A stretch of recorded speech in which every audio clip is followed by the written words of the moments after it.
Introduction. Hello everyone, I'm the narrator, and I'm here to help you today.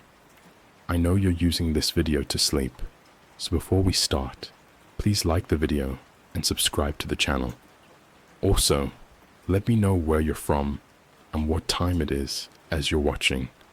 Relax and unwind. I never thought a cheap motel could be the setting for the most terrifying night of my life.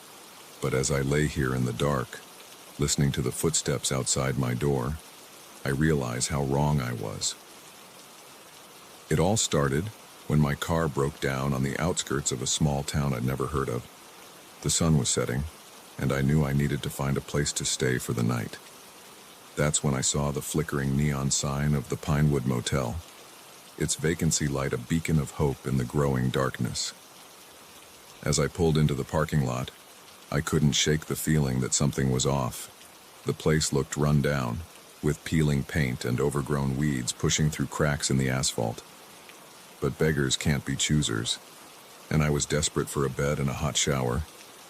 The bell above the office door jangled as I stepped inside. The smell of stale cigarettes and musty carpets hit me like a wave. Behind the counter stood a man who looked like he'd seen better days. His greasy hair hung in limp strands around a face that seemed permanently set in a scowl. "Need a room?" I said, trying to sound more confident than I felt.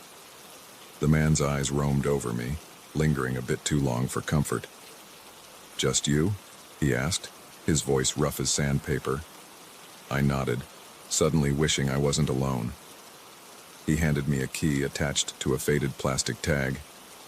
"Room 13, he said, the ghost of a smirk playing on his lips. "Lucky you." As I walked to my room, I couldn't shake the feeling of eyes on my back. I glanced over my shoulder, catching a glimpse of curtains quickly closing in one of the other rooms. My skin prickled with unease. The room was about what I expected, small, musty, with furniture that had seen better decades. But it was a place to sleep, and that's all I needed. I dropped my bag on the bed and headed for the shower, hoping the hot water would wash away the tension knotting my shoulders. The pipes groaned and sputtered before finally producing a weak stream of lukewarm water. As I was rinsing my hair, I could have sworn I heard the door to my room open and close. My heart leapt into my throat. I shut off the water and listened, hardly daring to breathe. Silence. Cautiously, I peeked out of the bathroom. The room was empty, exactly as I'd left it. I must have imagined it, I told myself, but I couldn't quite believe it. I quickly dried off and got dressed, unable to shake the feeling that I wasn't alone. As night fell, the motel came alive with strange sounds. Footsteps paced back and forth in the room above me. Voices murmured in the parking lot, too low to make out words but charged with an intensity that made me uneasy. Occasionally, I'd hear a thump or a muffled cry from somewhere nearby, setting my nerves on edge. I tried to distract myself by watching TV, but the ancient set only picked up 2 channels, both filled with static. I flipped through a dog-eared magazine left in the nightstand drawer, but the articles were outdated and uninteresting. Sleep seemed impossible, but I knew I needed to rest if I was going to deal with my car in the morning. Just as I was about to turn off the light, I heard a knock at my door. I froze, my hand halfway to the lamp switch. Who could it be at this hour? The knock came again, more insistent this time. "Hello?" I called out, my voice sounding small and scared in the quiet room. No answer, just another knock. Heart pounding, I approached the door. Through the peephole, I could see a woman standing outside. She looked ordinary enough, middle-aged, with graying hair pulled back in a messy bun. But there was something in her eyes, a wild, desperate look that made me hesitate. "Please," she said, her voice muffled through the door. "I need help. Let me in." Every instinct screamed at me to keep the door closed. But what if she really was in trouble? I undid the chain and opened the door a crack. "What's wrong?" I asked, ready to slam it shut at the first sign of danger. The woman's eyes darted around nervously. "They're coming," she whispered. "We have to get out of here, now." Before I could respond, she pushed past me into the room. I stumbled back, shocked by her sudden movement. She immediately went to the window, peeking out through the curtains. "Who's coming?" I demanded, fear and confusion battling for dominance in my mind. "What's going on?" She turned to me, her face pale in the dim light. "You don't know?" she asked, disbelief coloring her tone. "How long have you been here?" "I just checked in this evening," I said, growing more uneasy by the second. "My car broke down." The woman laughed, a harsh, humorless sound. "Oh, honey," she said, shaking her head. "That's how they get you. Your car didn't break down by accident." A chill ran down my spine. "What do you mean?" She opened her mouth to answer, but froze as the sound of footsteps echoed outside. Heavy, deliberate steps that stopped right in front of my door. "They're here," she whispered, her eyes wide with terror. The doorknob began to turn slowly. I realized with horror that in my confusion, I hadn't relocked the door after letting the woman in. She grabbed my arm, pulling me towards the bathroom. "Quick," she hissed. "We have to hide." We crammed ourselves into the tiny bathroom, barely daring to breathe as we heard the room door open. Heavy footsteps entered the room, accompanied by the sound of drawers being opened and furniture being moved. "Where are they?" a gruff voice demanded. "Not here," another voice answered. "Check the next room." The footsteps retreated, and the door closed. I let out a shaky breath, realizing I'd been holding it. "What the hell is going on?" I whispered to the woman. She put a finger to her lips, shaking her head. After a few moments of tense silence, she spoke, her voice barely audible. "This isn't just a motel," she said. "It's a trap. They lure in travelers, people who won't be missed, and then..."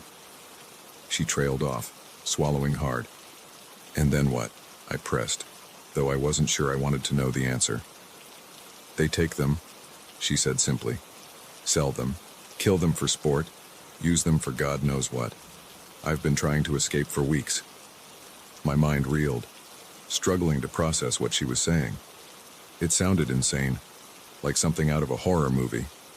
But the fear in her eyes, the sounds I'd heard, the strange behavior of the staff, it all started to fit together in a terrifying picture. "We have to get out of here," I said, surprised by the steadiness in my voice. She nodded. "There's a window in the back, behind the dumpsters. If we can make it there, we might have a chance." Slowly, cautiously, we emerged from the bathroom. The room was a mess, drawers pulled out and mattress overturned. They had searched thoroughly, but thankfully hadn't thought to check the bathroom. We crept to the door, listening intently for any sound of movement outside. Hearing nothing, we slipped out into the night. The parking lot was eerily quiet, the only sound the faint buzz of the neon sign. We stuck to the shadows, making our way around the edge of the building towards the back. Just as the dumpsters came into view, a shout rang out behind us. "There they are!" We ran, no longer caring about stealth.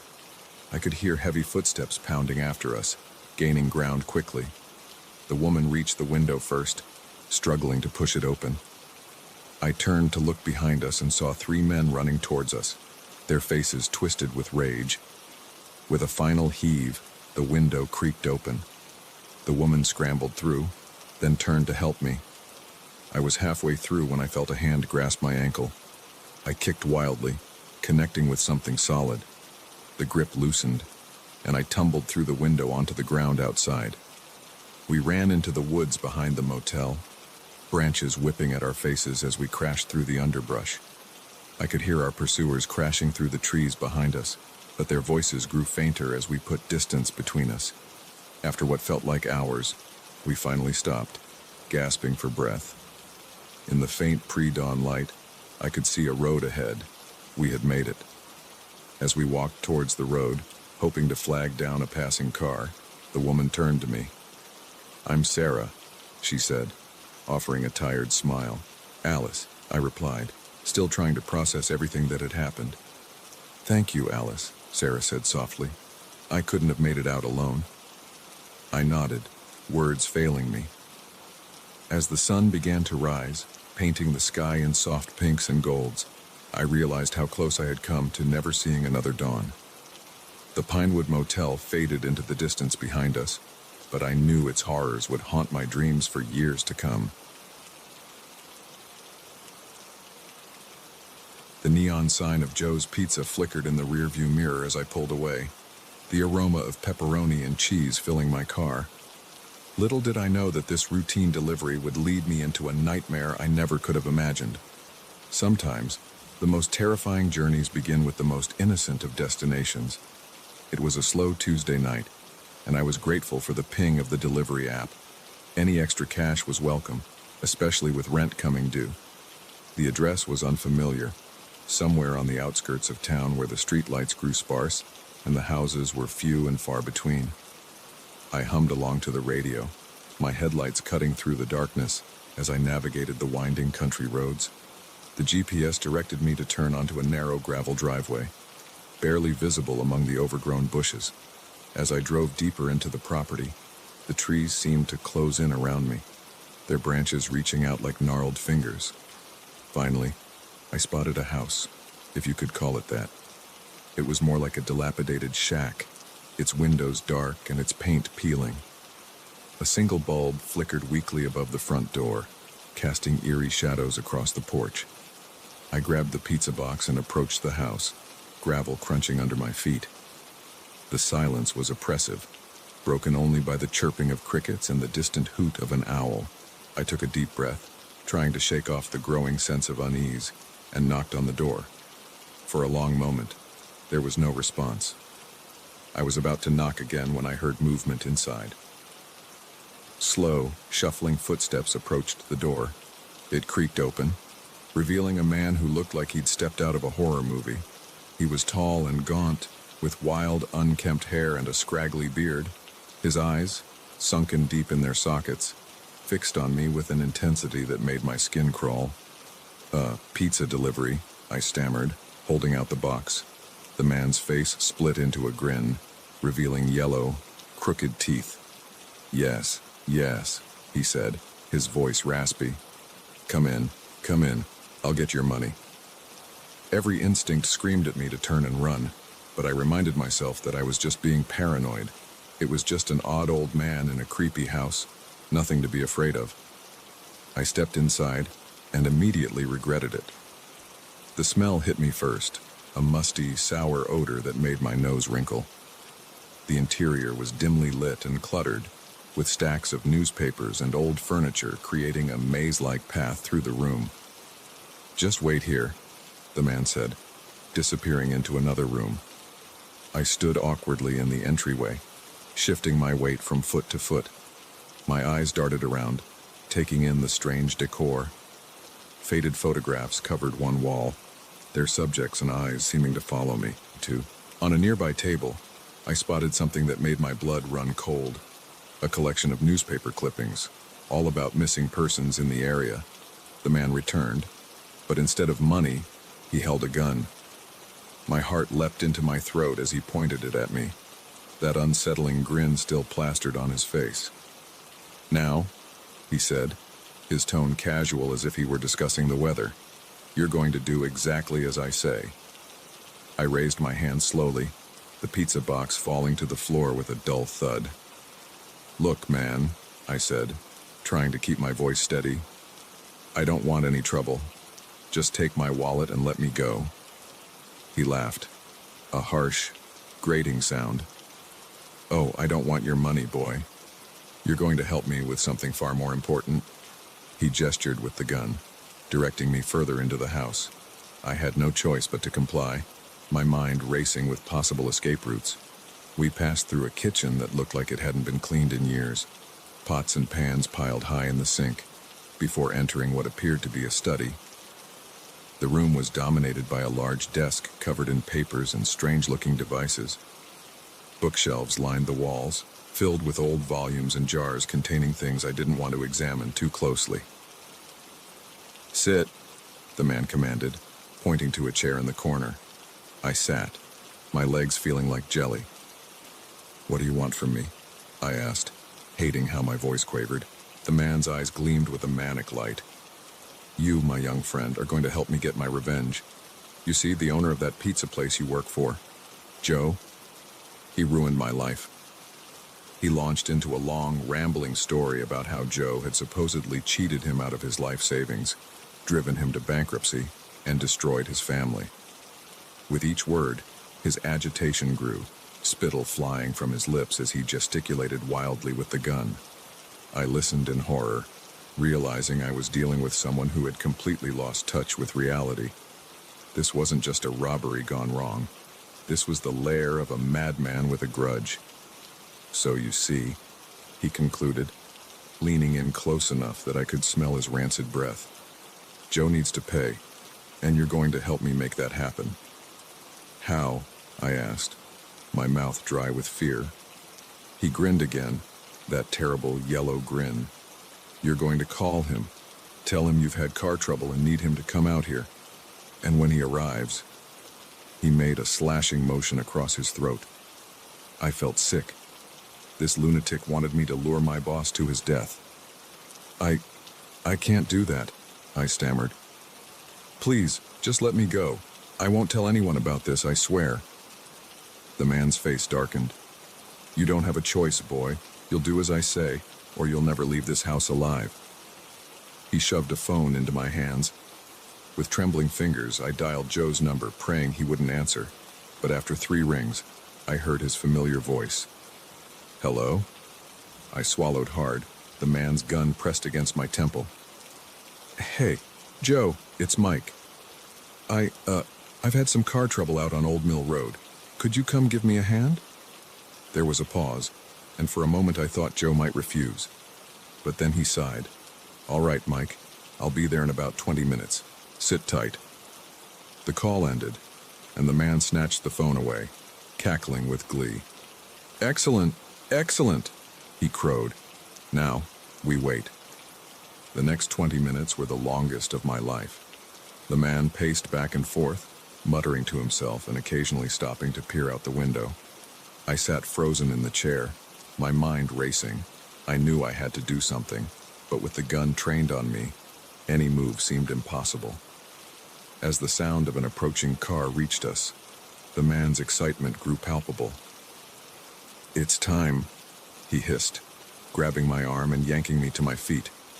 Remember, one wrong move and you're dead. He dragged me to the front door, positioning me so that I was visible but keeping himself hidden behind it. I heard car doors slam, then footsteps on the gravel. Mike, Joe's voice called out. You out here, kid? I opened my mouth, but no sound came out. The man jabbed the gun into my ribs, and I managed to croak, Over here, Joe. As Joe approached, I could see the confusion on his face. He was a good man, always fair to his employees. Whatever grudge this madman held against him, I knew it couldn't be justified. Just as Joe reached the porch, I made my decision. I couldn't let this happen. With a sudden burst of adrenaline, I shoved backwards, catching my captor off guard. We tumbled to the floor in a tangle of limbs, the gun skittering across the wooden planks. Run, Joe! I yelled, struggling to keep the man pinned down. Call the police! Joe, to his credit, reacted quickly. He scooped up the gun and trained it on the man, his hand steady despite the shock evident on his face. What the hell is going on here? He demanded. The man beneath me had gone still, all the fight seeming to drain out of him now that he was disarmed. He began to sob, great heaving cries that shook his entire body. The police arrived within minutes, alerted by Joe's call. As they led the man away in handcuffs, I sat on the porch steps, my legs too shaky to stand. Joe sat beside me, placing a comforting hand on my shoulder. You okay, kid? He asked, concern etching his features. I nodded, though I knew it would be a long time before I was truly okay. Yeah, I said. I don't think I'll be making any more deliveries for a while. Joe chuckled, a welcome sound after the night's horrors. I think you've earned a nice, long vacation and a raise. As we watched the police cars drive away, their red and blue lights fading into the distance, I felt a mix of relief and lingering fear. The night's events had shown me how quickly an ordinary situation could turn into a nightmare. But it had also shown me my own strength, a resilience I didn't know I possessed. I knew the memory of this night would stay with me, a reminder of the darkness that can lurk behind closed doors. But as the first light of dawn began to paint the sky, I also felt a glimmer of hope. I had faced my worst fear and survived. Whatever came next, I knew I could handle it. The pizza, forgotten on the floor of that horrible house, had long since gone cold. But as Joe and I drove back to town, I found I had never been more grateful for a ruined delivery in my life.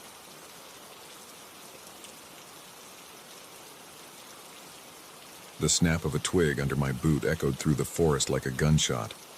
I froze, my heart pounding in my chest. That's when I saw them, shadowy figures moving between the trees, and I knew in that instant my leisurely hike had just become a fight for survival. It was supposed to be a simple weekend getaway. I'd been feeling stressed at work, and my therapist suggested I try spending some time in nature. Reconnect with the earth, she'd said, her voice soothing and reassuring. It'll do wonders for your anxiety.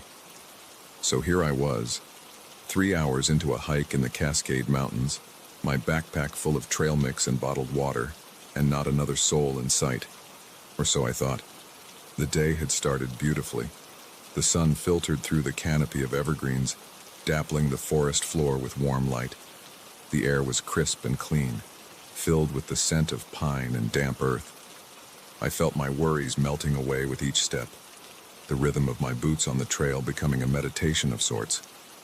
I'd veered off the main path about an hour ago, drawn by the sound of rushing water. I found a pristine stream, its clear water bubbling over smooth rocks. I stopped to refill my water bottle, marveling at how clean and fresh it tasted compared to the tap water back home. That's when I heard it, voices carried on the wind, too faint to make out words, but clearly human. I felt a twinge of disappointment. I'd been enjoying the solitude, but I reminded myself that other hikers had just as much right to be here as I did. I shouldered my pack and started walking again, figuring I'd either catch up to the group ahead or they'd move on and I'd have the trail to myself again. But as I rounded a bend, I saw something that made me stop dead in my tracks. In a small clearing just off the trail, I saw a group of men. They weren't hikers. They wore dark clothes, and even from this distance, I could see they were armed. Surrounding them were crates, dozens of them. One was open, and I could see packages wrapped in brown paper inside. My brain struggled to process what I was seeing. This deep in the woods, this far from any road, it had to be something illegal. Drugs, maybe, or weapons. My pulse quickened as I realized I was witnessing something I definitely wasn't supposed to see. I took a step backward, intending to quietly retrace my steps and get as far away from here as possible. That's when I stepped on the twig, the crack seeming to echo through the entire forest. The men's heads snapped in my direction. For a moment, we all froze, locked in a tableau of mutual surprise. Then, one of them shouted, and they started moving towards me. I didn't wait to see what would happen next. I turned and ran, crashing through the underbrush with no regard for the trail or direction. All that mattered was putting distance between me and those men. I could hear them behind me, their shouts growing fainter as I ran but never disappearing entirely. My lungs burned, and branches whipped at my face, but terror kept me moving. I don't know how long I ran. It could have been minutes or hours. Time seemed to lose all meaning in the green blur of the forest. Finally, when my legs felt like they were about to give out, I spotted a dense thicket of bushes. Without thinking, I dove in, ignoring the thorns that scraped my arms and face. I lay there, trying to quiet my ragged breathing, straining my ears for any sound of pursuit. For a long while, all I could hear was the pounding of my own heart. Then, distantly, I heard voices again. "He couldn't have gotten far," one said, his voice gruff and angry. "Spread out," another responded. "He's got to be around here somewhere." I pressed myself closer to the ground, hardly daring to breathe. They were looking for me, and based on what I'd seen, I had a sickening feeling about what would happen if they found me. The voices grew closer, and I could hear the crunch of leaves underfoot. I closed my eyes, as if not seeing them could somehow prevent them from seeing me. "Check those bushes," a voice said, alarmingly close. I tensed, ready to bolt, though I knew it was hopeless. I was trapped. Suddenly, a new sound cut through the air, a loud, electronic beeping. One of the men swore. "It's the perimeter alarm," he said. "Someone else is in the area." "Shit," another voice responded. "We need to get back and secure the product. This guy will have to wait." I heard their footsteps retreating, moving quickly away from my hiding spot. Even after I could no longer hear them, I remained frozen in place, afraid to move a muscle. As the adrenaline began to wear off, the reality of my situation sank in. I was lost in the woods, being hunted by dangerous men, with no idea which direction would lead me to safety. I don't know how long I lay there, paralyzed by fear and indecision. The light began to fade, the forest growing darker around me. I knew I couldn't stay here forever, but every snapping twig or rustling leaf sent a jolt of terror through me. Finally, as true darkness began to fall, I forced myself to move. My muscles protested as I crawled out of the thicket, thorns catching on my clothes and skin. I stood on shaky legs, trying to orient myself. The forest looked different in the twilight, shadows turning familiar shapes into looming monsters. I picked a direction that I hoped would lead me away from the clearing and started walking, moving as quietly as I could. Every sound made me jump. An owl's hoot nearly sent me into a panic, convinced for a moment that it was a human call.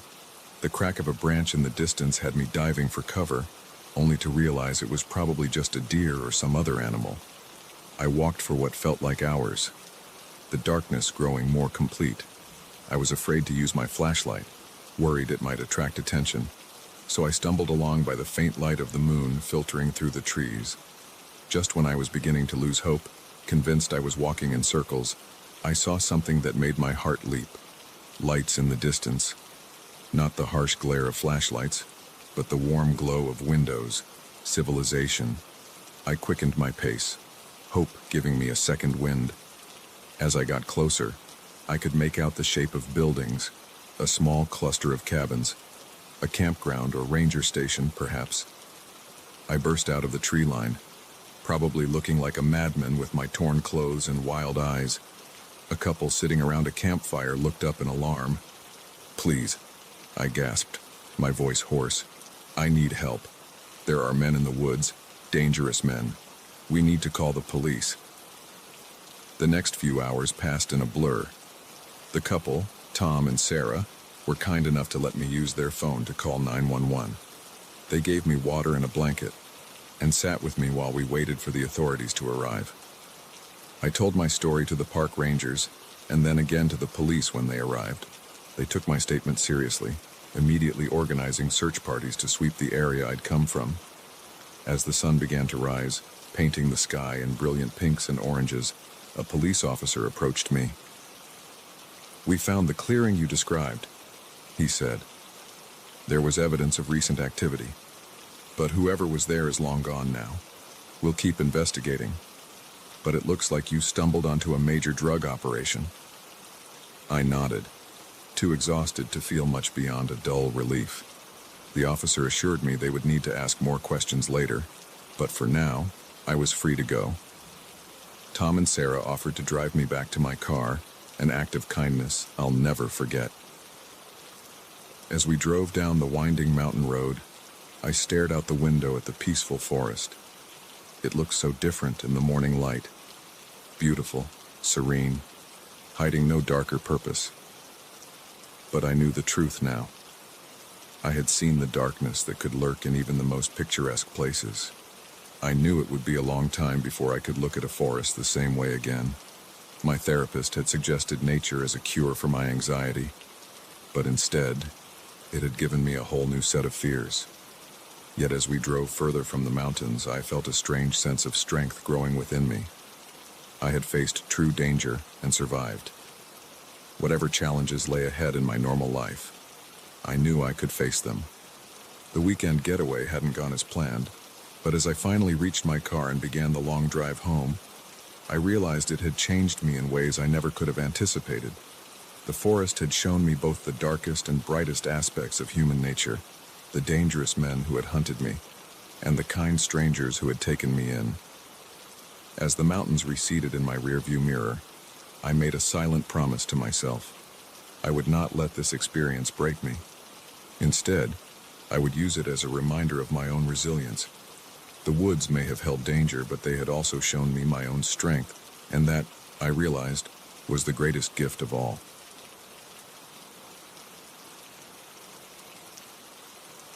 The crackling of our campfire was suddenly drowned out by a sound that made my blood run cold, the unmistakable click of a rifle being cocked. As I turned, I saw them emerge from the shadows, their eyes glinting with malice. In that moment, I realized our family camping trip had just become a fight for survival. It was supposed to be a perfect getaway. My wife, Sarah, and I had been planning this trip for months. Our kids, Ethan and Lily, were finally old enough to appreciate the great outdoors, and we were excited to share our love of nature with them.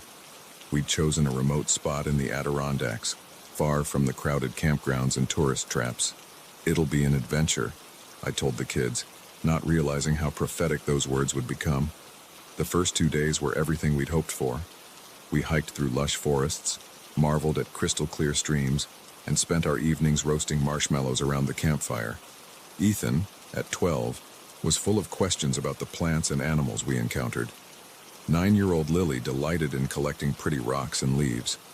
Sarah and I exchanged contented smiles, feeling like we'd made the right choice in unplugging from the world for a while. On the third day, we decided to venture further into the wilderness. I'd spotted a beautiful valley on our map, about a day's hike from our campsite. We packed enough supplies for an overnight stay, planning to camp in the valley before heading back the next day. The hike was challenging but rewarding. The kids complained a bit about the distance, but their grumbles turned to exclamations of wonder when we reached our destination. The valley was a picturesque paradise, with a small lake surrounded by towering pines and rocky outcroppings.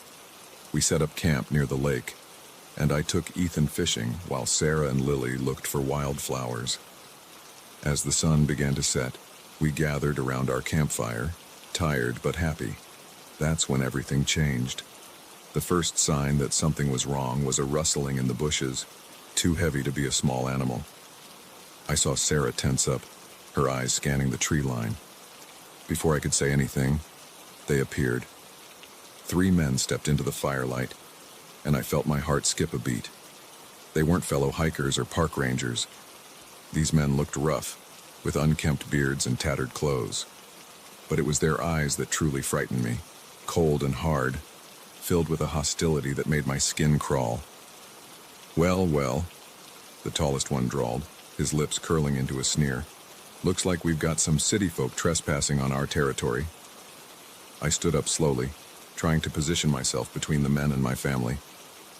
"We didn't realize this area was off limits," I said, fighting to keep my voice steady. "We'll pack up and leave first thing in the morning." The man laughed, a harsh sound that echoed across the valley. "Oh, I don't think so. See, you've wandered into our neck of the woods, and we don't take kindly to outsiders." That's when I heard the click of the rifle and saw the glint of the barrel in the firelight. My mind raced, trying to figure a way out of this nightmare. Sarah had pulled the kids close to her, her face pale with fear. "Look," I said, holding my hands up in a placating gesture. "We don't want any trouble. We have some money, camping gear. It's all yours. Just let us go." The man with the rifle stepped forward, his eyes narrowing.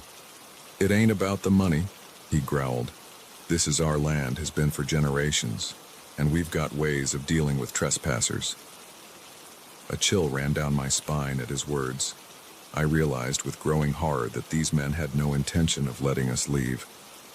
They were toying with us, like cats playing with mice before the kill.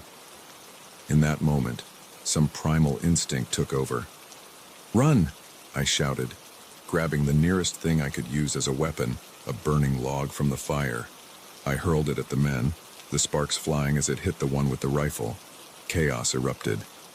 Sarah scooped up Lily and bolted for the trees, Ethan right behind her.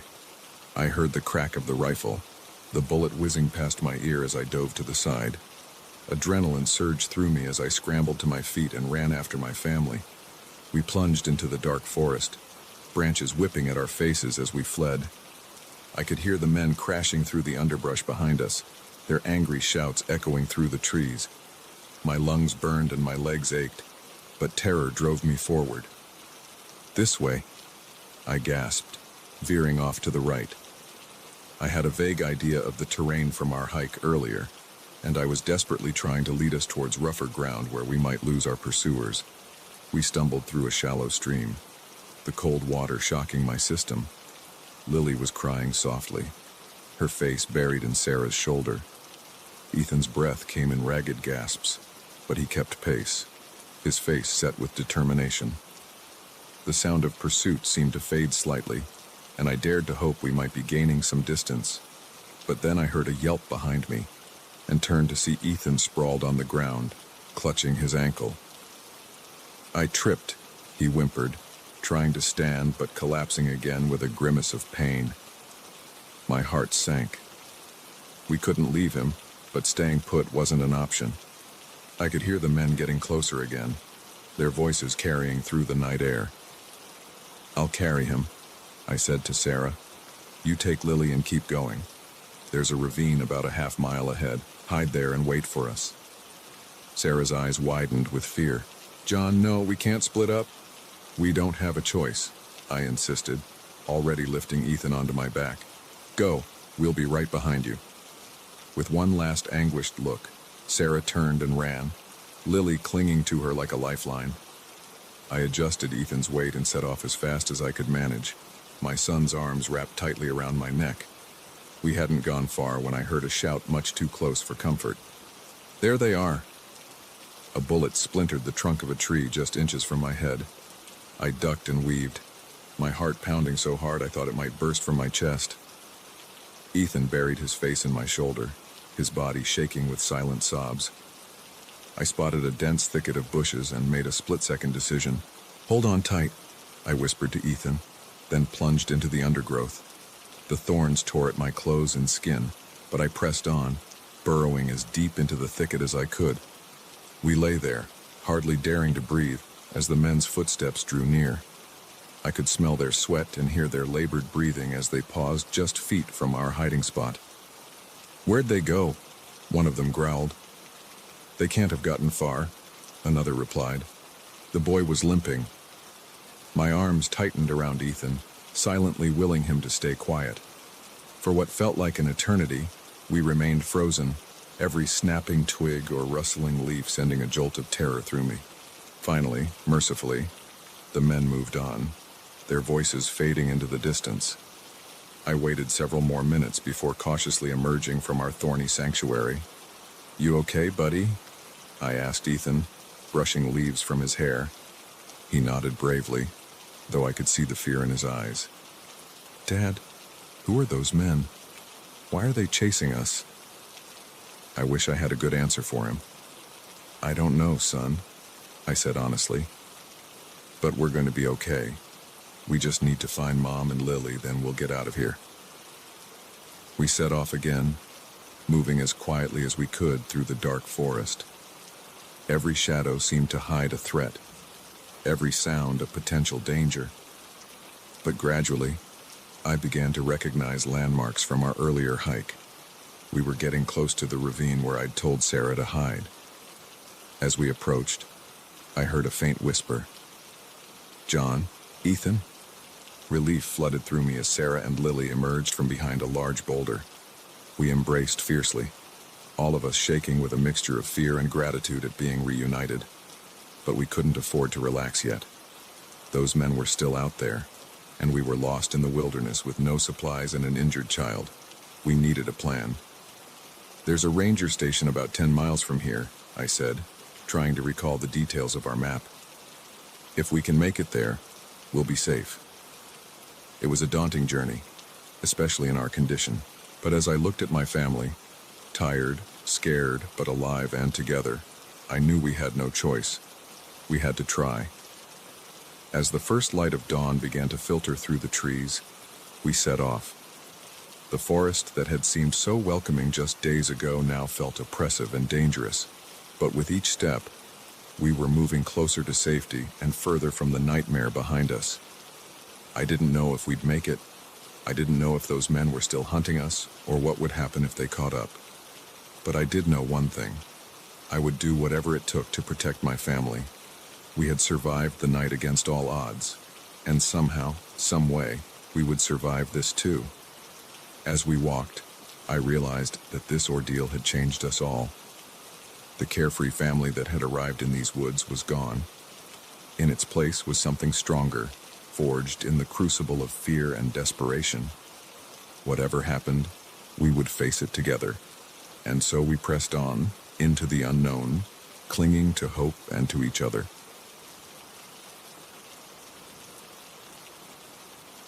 The moment I saw his thumb jutting out from the shadows, I knew I should have kept driving.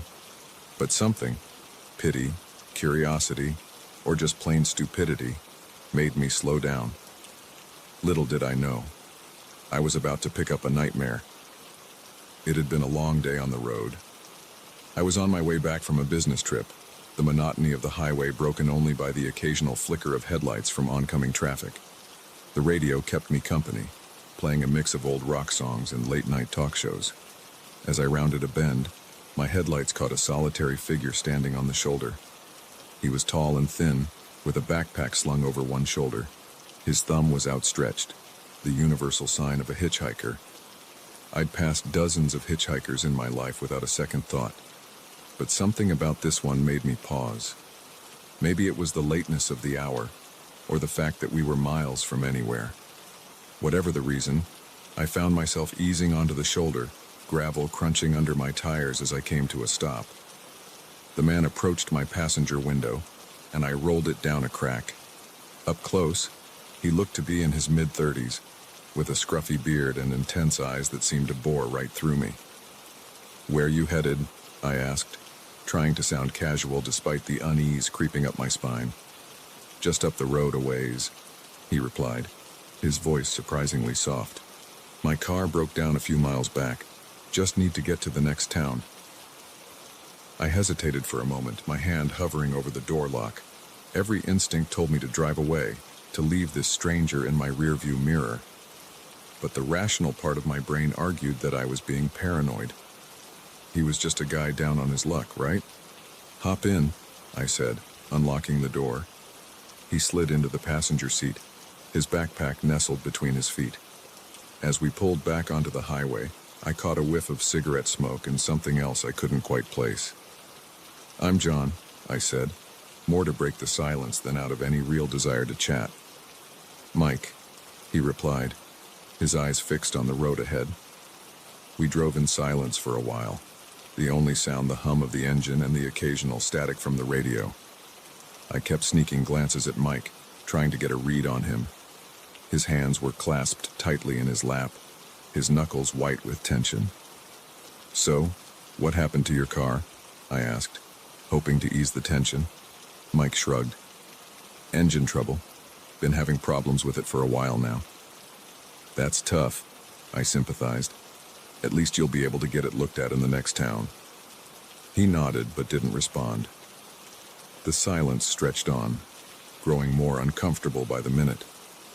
As we passed a sign indicating the next town was still 30 miles away, Mike suddenly spoke up.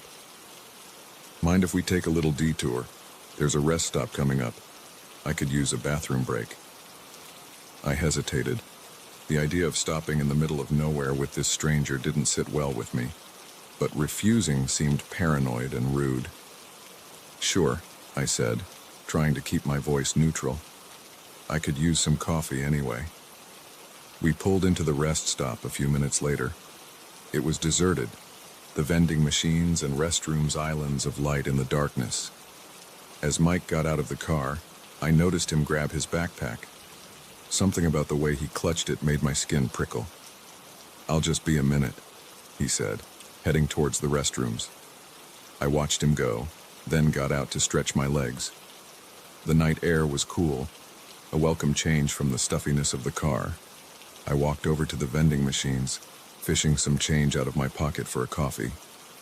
As I waited for my drink, I couldn't shake the feeling that something was off. Mike had been gone for a while now, too long for a simple bathroom break. I glanced towards the restrooms, half expecting to see him emerging, but there was no sign of him. Curiosity and unease warred within me. Part of me wanted to get in the car and drive away, leaving whatever was going on far behind. But another part, the part that had made me stop in the first place, wouldn't let me leave without knowing. I approached the restroom cautiously, my footsteps echoing in the quiet night. "Mike?" I called out. "Oh, everything okay in there?" No response. I pushed open the door, the hinges creaking ominously. The fluorescent lights flickered, casting strange shadows. The stalls were empty. Mike was gone. My heart began to race. Had he run off? But why? And where to? In the middle of nowhere? That's when I saw it. A small piece of paper tucked under the soap dispenser. With trembling fingers, I unfolded it. "I'm sorry," it read in hasty scrawl. "They're after me. I had to use you as cover. Check your trunk." Ice flooded my veins. I sprinted back to my car, fumbling with the keys. The trunk popped open, and I recoiled at what I saw. Bundles of cash, stacks and stacks of it, and underneath, a gun. My mind reeled. What had I gotten myself into? Who was Mike really, and who was after him? The sound of approaching engines snapped me back to reality. Headlights appeared on the horizon, growing rapidly closer. Without thinking, I slammed the trunk shut and jumped into the driver's seat. My tires squealed as I peeled out of the rest stop, my heart pounding in my ears. In my rearview mirror, I saw two black SUVs pull into the rest stop. They paused only momentarily before resuming their pursuit. I pressed the accelerator to the floor, the engine roaring as I pushed it to its limits. The speedometer crept past 90, then 100, but the SUVs kept pace. My knuckles were white on the steering wheel as I weaved through traffic, narrowly avoiding collisions. Questions raced through my mind. Was Mike some kind of criminal? A thief? Or was he running from something more sinister? And what would happen to me if these people caught up? I took an exit ramp at the last second, hoping to lose my pursuers, but they were relentless, matching my every move. I found myself on a winding back road, trees looming on either side. The SUVs were gaining, their headlights filling my mirrors. Suddenly, a figure appeared in the road ahead. I slammed on the brakes, the car fishtailing as I fought for control. As I skidded to a stop, I realized with a jolt that it was Mike. He ran to the car, yanking open the passenger door. "Drive," he yelled, jumping in. I hesitated for a split second, but the sound of screeching tires behind us made the decision for me. I floored it, the tires spinning on the asphalt before finding purchase. "What the hell is going on?" I demanded, my voice shaking with fear and adrenaline. Mike was rummaging in his backpack. He pulled out another gun, checking it with practiced ease. "I'm CIA," he said, his eyes scanning the road behind us. "Deep cover. Those guys back there, they're not the good guys." My mind struggled to process this information. The money in my trunk? "Evidence," he replied grimly. "Enough to bring down a major criminal organization. But they found out I was onto them. Been running ever since." The SUVs were closing in again. I heard the crack of gunfire, and my rear window exploded in a shower of glass. Mike leaned out the window, returning fire. "There's a safe house about 10 miles from here," Mike shouted over the noise. "If we can make it there, we'll be okay." I nodded, too focused on driving to form words. We careened around corners, the car's suspension groaning in protest. The gunfire was constant now, bullets pinging off the metal around us. As we rounded a bend, I saw Salvation, a bridge spanning a deep ravine. On the other side, barely visible in the darkness, was a cluster of buildings. The safe house. "Almost there," Mike yelled. "Don't stop for anything." We were halfway across the bridge when I heard a massive explosion behind us. In the rearview mirror, I saw one of the SUVs flip, engulfed in flames. The other swerved to avoid it, crashing into the guardrail. We made it across, skidding to a stop in front of a nondescript building. Mike was out of the car in an instant, shouting something I couldn't make out.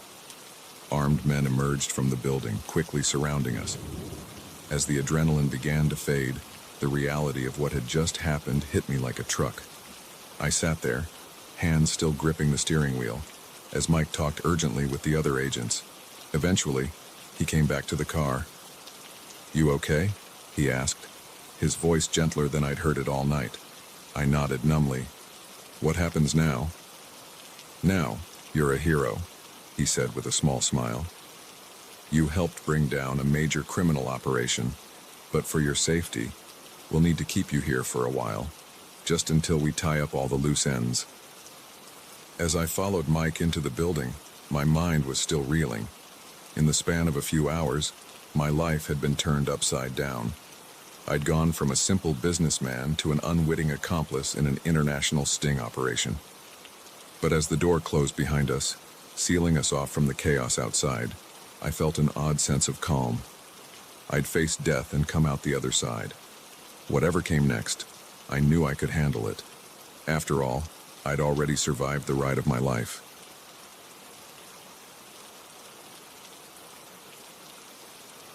The moment I saw that blue minivan cruise past my house for the third time, I knew something was terribly wrong. What I didn't know was that my quest for a second-hand stroller would lead me into a nightmarish game of cat and mouse. It all started innocently enough. I'd recently given birth to my daughter, Emma, and like many new parents, I was feeling the financial pinch. Diapers, formula, and all the other baby essentials were eating into our budget faster than I'd anticipated. So when I needed a stroller, I turned to Craigslist, hoping to score a good deal on a gently used model. After scrolling through countless listings, I found what seemed perfect, a high-end stroller in great condition for a fraction of the retail price. The seller, Susan, lived just a few neighborhoods over. We arranged to meet at her apartment the next day. Susan's place was in a part of town I didn't know well. The buildings were older, a bit run down, but I reminded myself not to judge. As I climbed the creaky stairs to her third-floor apartment, I hugged Emma closer to my chest, suddenly feeling a bit uneasy. But Susan turned out to be perfectly pleasant, a smiling woman in her mid-30s with kind eyes and a soft voice. She cooed over Emma while showing me the stroller, which was indeed in excellent condition. "I'm just glad it's going to a good home," Susan said as I counted out the cash. My daughter outgrew it so quickly. We chatted for a bit about the joys and challenges of motherhood.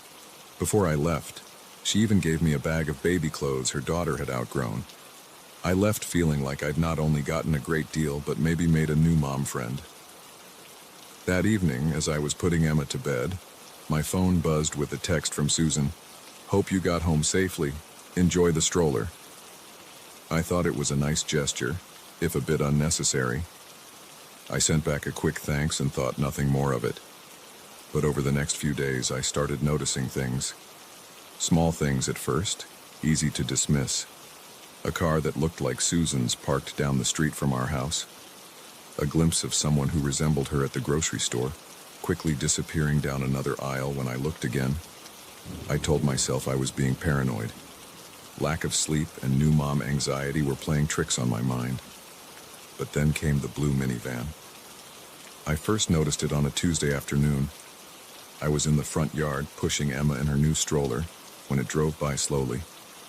The driver, a man I didn't recognize, seemed to be looking right at us.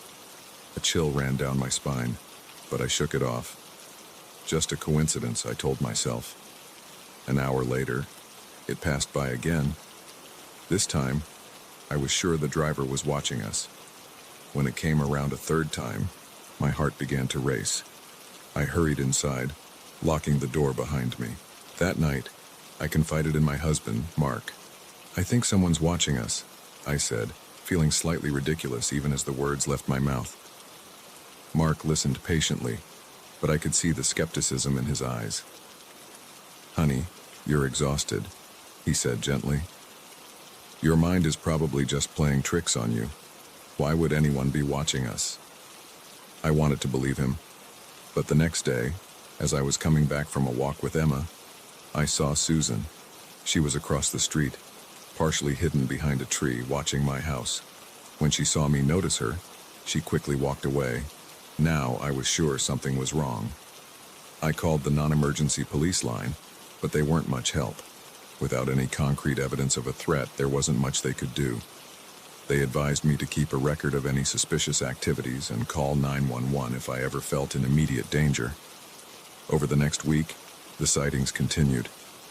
The blue minivan, glimpses of Susan. Once, I even got a text from an unknown number. "Your baby is beautiful. Her eyes are so bright." I was a nervous wreck. I stopped going out unless absolutely necessary. I triple-checked the locks on our doors and windows every night. Mark was becoming worried, suggesting that maybe I should talk to someone about postpartum anxiety. But I knew this was real. I could feel eyes on me constantly, watching, waiting. But for what? The answer came on a rainy Thursday night. Mark was working late, and I was home alone with Emma. As I was washing dishes, I heard a noise from the baby monitor, a creak that didn't sound like Emma stirring in her crib. My heart in my throat. I crept upstairs. As I approached the nursery, I heard whispers. I peered around the doorframe and saw a sight that turned my blood to ice. Susan was there, leaning over Emma's crib, reaching for my baby. Without thinking, I burst into the room. "Get away from her!" I screamed. Susan whirled around, her eyes wide with shock. For a moment, we just stared at each other, the only sound Emma's confused whimpers. "I'm sorry," Susan said, her voice trembling. "I'm so sorry. I had to see her, to hold her." "What are you talking about?" I demanded, moving to stand between her and the crib. "Why are you in my house? Why have you been following me?" Tears welled up in Susan's eyes. "My baby," she whispered. "I lost my baby. She looks so much like your Emma. I couldn't let go." The pieces started to fall into place. The stroller that was barely used, the baby clothes, Susan's obsession with my daughter. A wave of pity washed over me, quickly replaced by fear and anger. "You need to leave," I said, my voice shaking. "Now, before I call the police." Susan nodded, tears streaming down her face. As she turned to go, she looked back at Emma one last time. The longing in her eyes was painful to see, but I stood my ground. After she left, I called the police. They came and took my statement, promising to look into Susan and advise her to stay away. They also suggested I get a restraining order, just to be safe. In the days that followed, I learned more about Susan's story. She had indeed lost a baby, just a few months earlier. The grief had apparently driven her to fixate on Emma as a replacement. The man in the blue minivan turned out to be her brother, who had been trying to keep an eye on her, worried about her mental state. It took a long time for me to feel safe again.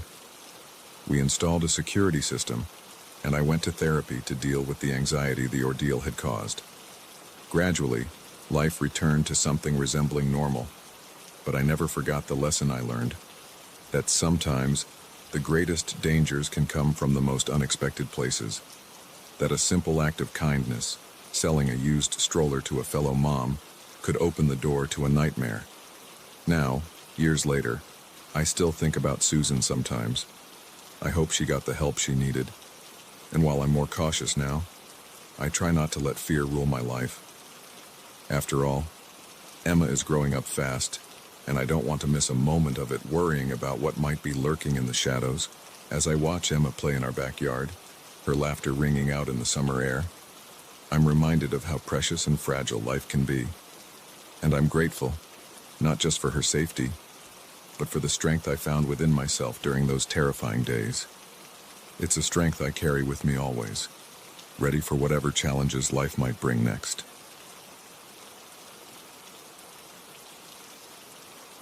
The moment I saw Nurse Samantha slip those vials into her purse, I knew I was in for the longest night shift of my life. What I didn't know was that it would also be the most dangerous.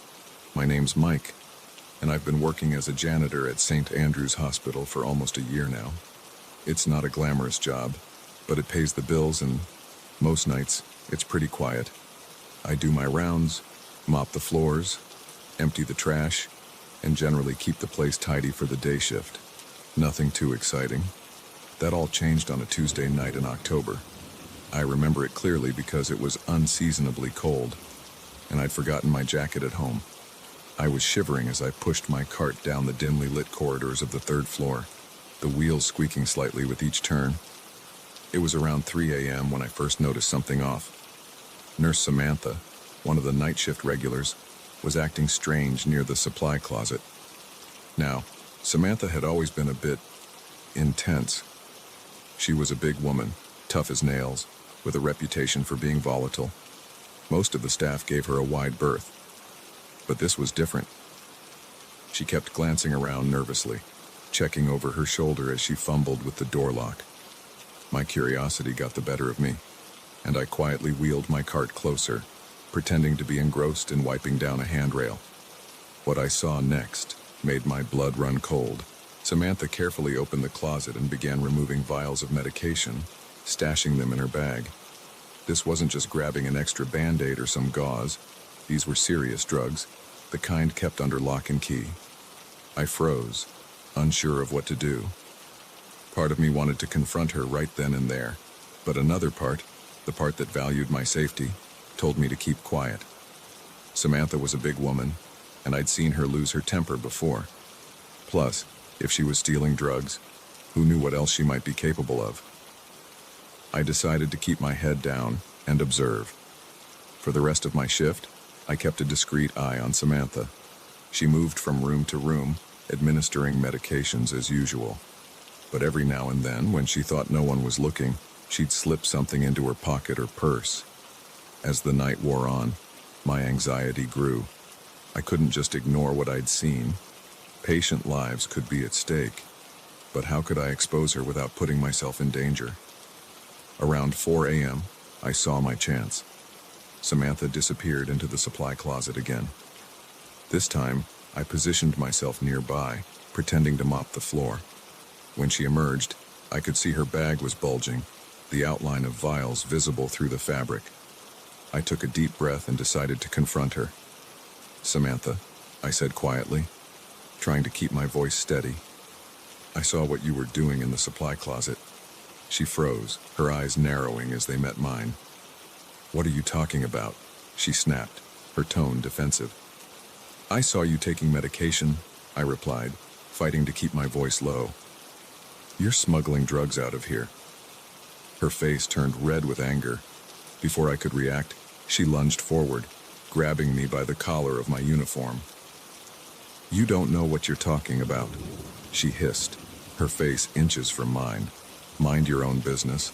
I could feel the tension in the air, thick and suffocating.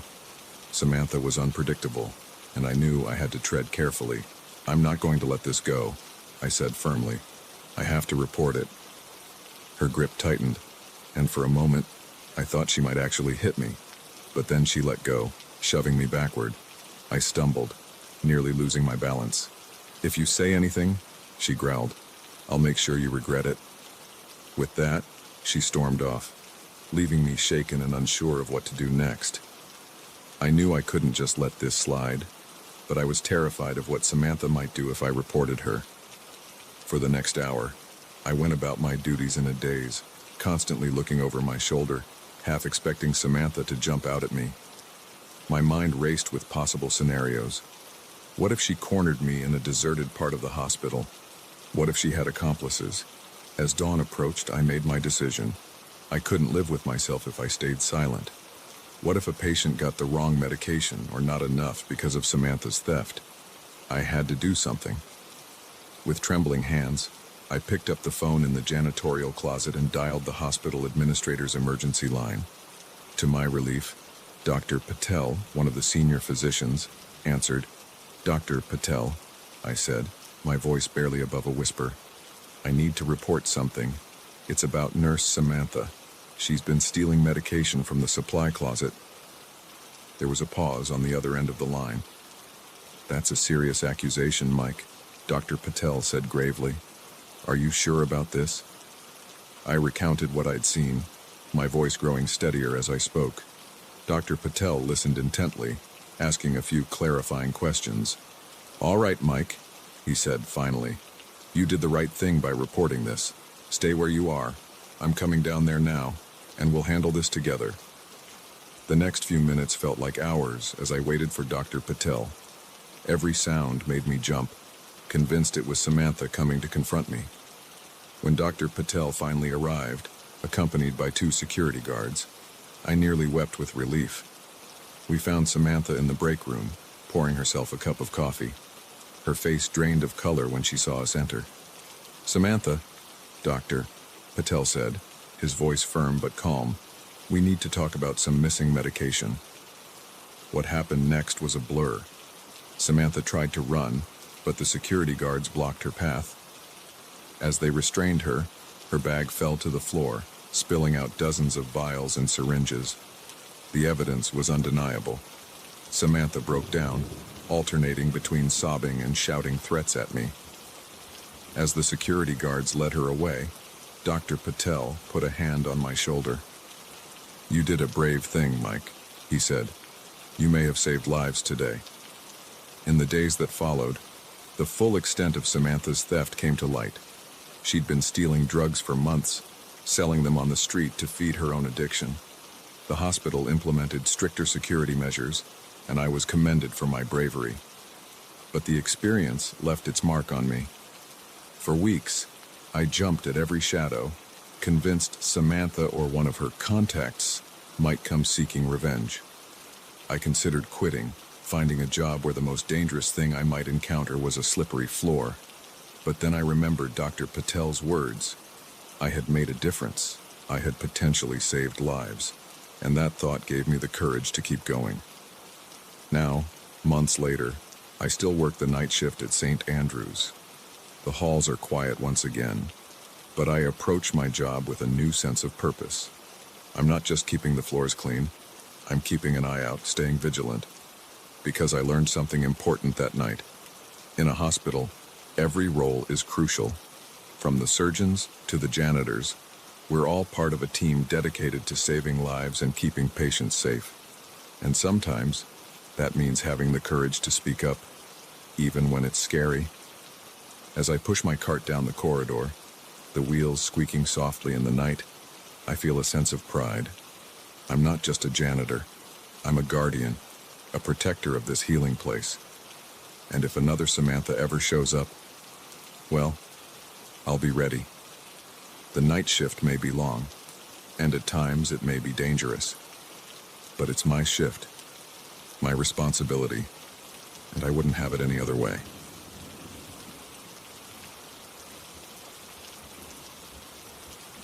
The moment I saw the envelope slip under my hotel room door, my heart stopped.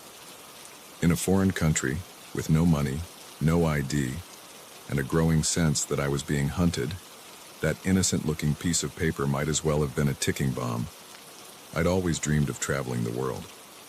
When I finally saved up enough for a solo trip to Greece, I thought I was embarking on the adventure of a lifetime. Little did I know, it would turn into a nightmare that would test every ounce of my strength and wit. The first few days in Athens were everything I'd hoped for. I explored the Acropolis, savored authentic Greek cuisine, and lost myself in the vibrant streets of Plaka. The city was a sensory overload in the best possible way, and I fell in love with its blend of ancient history and modern energy. On my 4th night, I returned to my small hotel room, exhausted but exhilarated from a day of sightseeing. As I was getting ready for bed, I noticed something was off. My bag, which I distinctly remembered leaving on the chair, was now on the floor. At first, I brushed it off as faulty memory, but when I checked inside, my stomach dropped. My wallet, passport, and phone were gone. Panic set in immediately. I was alone in a foreign country with no way to prove who I was or contact anyone for help. I rushed to the hotel reception, my hands shaking as I explained the situation. The receptionist looked concerned and called the local police for me. The officers who arrived took my statement, but I could tell from their expressions that they didn't hold out much hope. Thefts like this were common, they explained, especially in tourist areas. They advised me to go to the American embassy in the morning to get a temporary passport.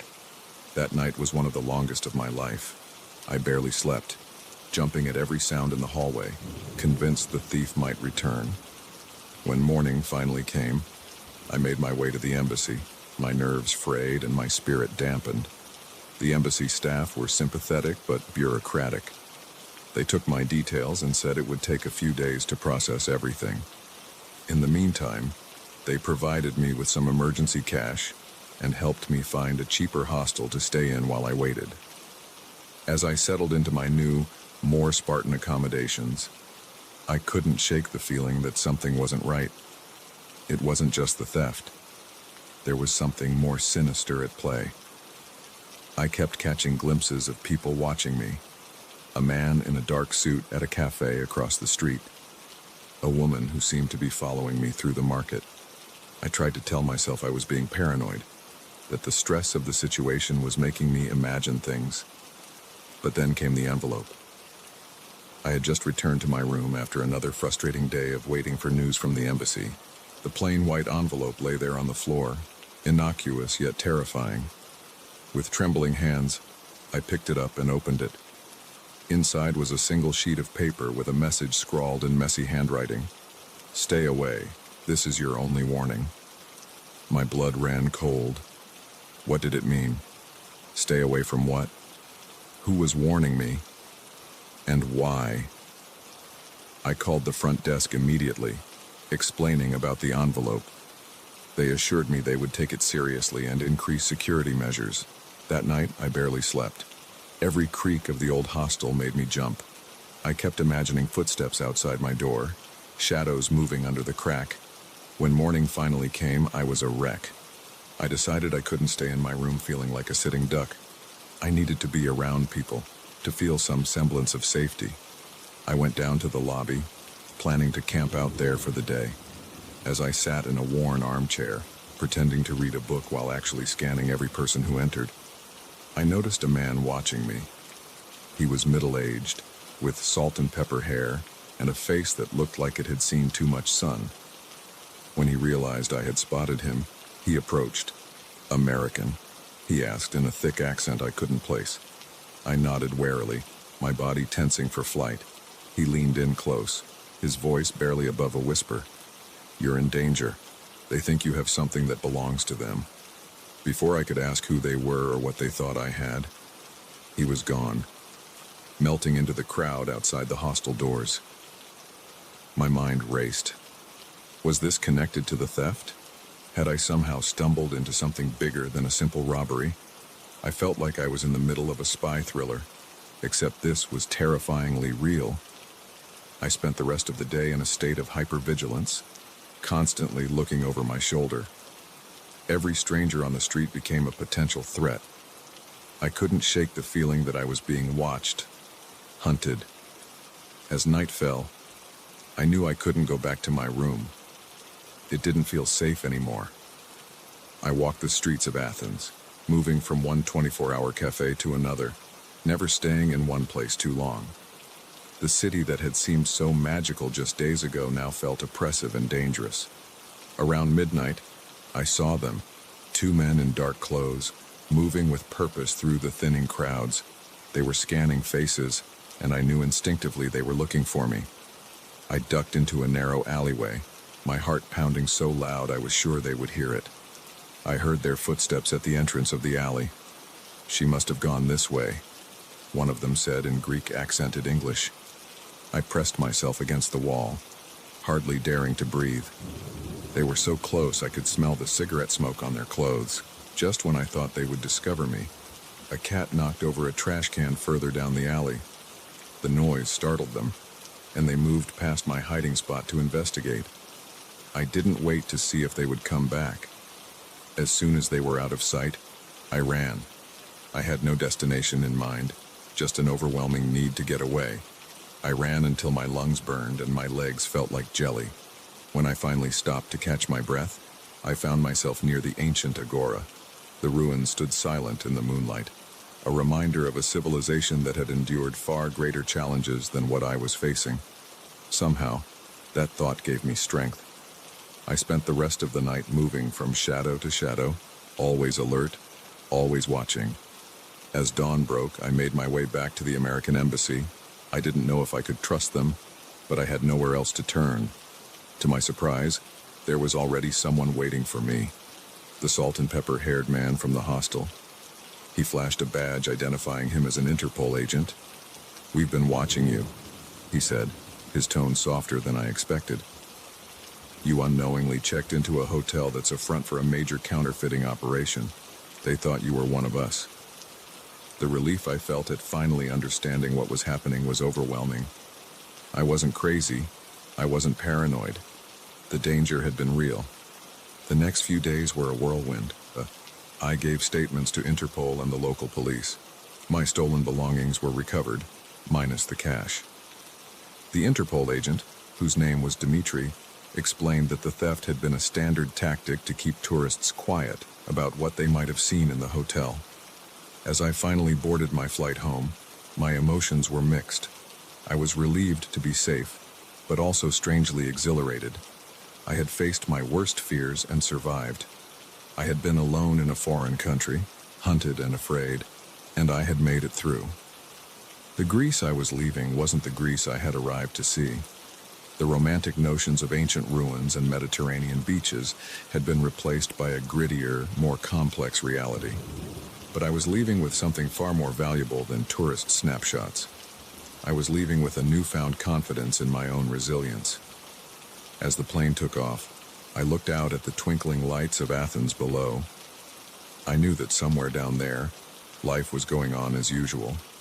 Tourists were exploring the Acropolis, locals were enjoying late-night souvlaki, and yes, probably some criminals were plotting their next move.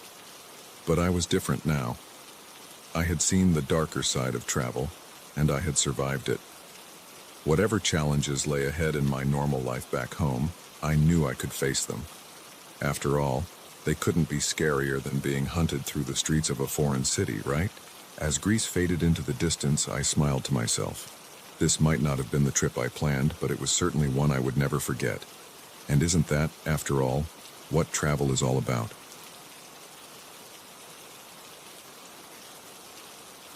The moment I saw his eyes in the flickering lamplight, I knew I'd made a terrible mistake.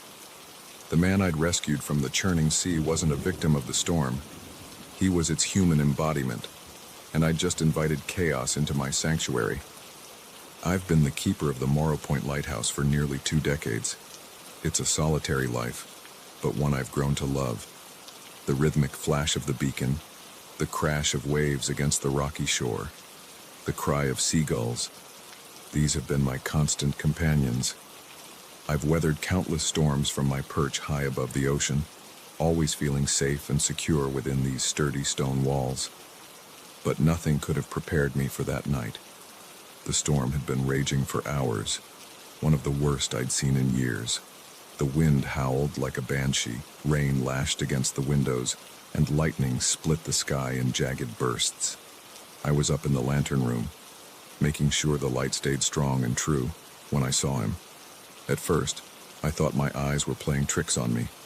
Surely, no one could be out in that maelstrom. But there he was, a lone figure clinging to a piece of driftwood, being tossed about by the angry waves like a rag doll. My training kicked in immediately. I radioed the Coast Guard, but they were swamped with other emergencies and couldn't reach us for hours. I knew that by then, it would be too late. I've always prided myself on being a decent man, the kind who'd help a stranger in need. So, I did what any good lighthouse keeper would do. I went out to save him. The journey from the lighthouse to the shore was treacherous. The wind nearly knocked me off my feet several times, and the rain made it almost impossible to see. But somehow, I made it to the water's edge. I waded in, the icy waves slapping against my chest, threatening to pull me under. The man had drifted closer to shore, but he was clearly exhausted, barely hanging on. With a surge of adrenaline, I managed to grab him and drag him onto the beach. He was a sorry sight, soaked to the bone, shivering violently, his eyes wild and unfocused. I helped him to his feet and half-carried, half-dragged him back to the lighthouse. Once inside, I sat him by the fire, wrapped him in blankets, and pressed a mug of hot tea into his trembling hands. It was only then, in the warm glow of the hearth, that I got a good look at him. He was younger than I'd first thought, probably in his early 30s. His face was gaunt, with hollow cheeks and deep-set eyes that seemed to burn with an inner fire. There was something unsettling about those eyes, something that made the hairs on the back of my neck stand up. "Thank you," he said, his voice raspy from the salt water. "I thought I was done for out there." "What happened?" I asked. "How did you end up in the water?" He looked down at his mug, a shadow passing over his face. "My boat capsized. I was the only survivor." I nodded sympathetically, but something about his story didn't sit right. His clothes weren't those of a sailor, and he had no other signs of having been on a boat. No life jacket, no identifying tags, nothing. "I'm John," I said, trying to shake off my unease. "I'm the lighthouse keeper here." He looked up at me, those unsettling eyes boring into mine. "Martin," he replied simply. As the night wore on, Martin became more talkative. He asked questions about the lighthouse, about my life here, about the surrounding area. His interest seemed innocent enough, but there was an intensity to his queries that put me on edge. I tried to radio the Coast Guard again, but the storm was interfering with the signal.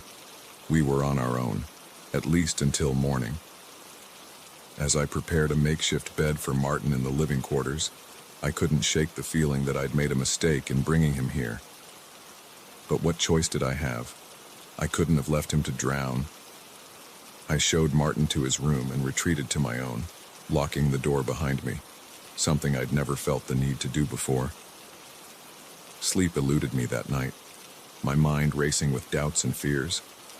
I must have dozed off eventually because I woke with a start to the sound of movement outside my door. The storm had died down, leaving an eerie silence in its wake. I glanced at my clock, 3:27 a.m. Quietly, I got up and pressed my ear to the door. Footsteps, moving stealthily down the hallway. I held my breath, listening intently. The steps paused outside my door for a moment, then continued on. My heart pounding, I cracked open the door and peered out. In the dim emergency lighting, I saw Martin's figure disappearing around the corner, heading towards the lantern room. I followed, trying to keep my footsteps silent on the metal stairs. As I reached the top, I heard Martin's voice. He was talking to someone, his tone urgent and low. "I'm in," he was saying. The old fool bought my story hook. Line and sinker. We can move forward with the plan. I felt my blood run cold. Who was he talking to? What plan? I must have made a noise because suddenly, Martin fell silent. I barely had time to duck back down the stairs before he emerged from the lantern room. "John," he called out. "Is that you?" I didn't answer, my mind racing. I needed to get to my radio to call for help. But to do that, I'd have to get past Martin. Taking a deep breath, I stepped out into view. "Just checking on you," I said, trying to keep my voice steady. "Thought I heard something up here." Martin's face was a mask of innocence, but his eyes, those burning eyes, told a different story. "Just admiring the view," he said smoothly. "It's quite something up here." I nodded, not trusting myself to speak further. We stood there in uncomfortable silence for a moment before I excused myself, saying I needed to check on something downstairs. As soon as I was out of sight, I raced to the radio room. My hands shook as I tried to establish a connection with the Coast Guard. "Mayday, mayday," I whispered urgently into the mic. This is Morrow Point Lighthouse. I need immediate assist. A hand clamped down on my shoulder, spinning me around. Martin stood there, all pretense of friendliness gone from his face. Now, John, he said, his voice cold and hard. We can't have you doing that. What followed was a desperate struggle. Despite my age, I'm still strong from years of maintaining the lighthouse. But Martin was younger, quicker, and driven by a manic energy I couldn't match. We crashed around the room, knocking over equipment and furniture. I managed to land a solid punch to his jaw, but he retaliated by slamming my head against the wall, leaving me dazed. Through the fog of pain, I saw Martin pick up a heavy wrench from my toolbox. He raised it high, a look of grim determination on his face. I'm sorry it had to come to this, old man, he said, but I can't let you interfere. Just as he was about to bring the wrench down, a blinding light flooded the room. We both turned to see a Coast Guard helicopter hovering outside the window. Its searchlight trained directly on us. Martin's moment of distraction was all I needed. I lunged forward, tackling him to the ground. We grappled on the floor as shouts and footsteps thundered up the lighthouse stairs. Moments later, the room was filled with Coast Guard officers. They pulled Martin off me, quickly restraining him. As they led him away, I learned the truth. Martin was part of a smuggling ring that had been using remote lighthouses as drop-off points.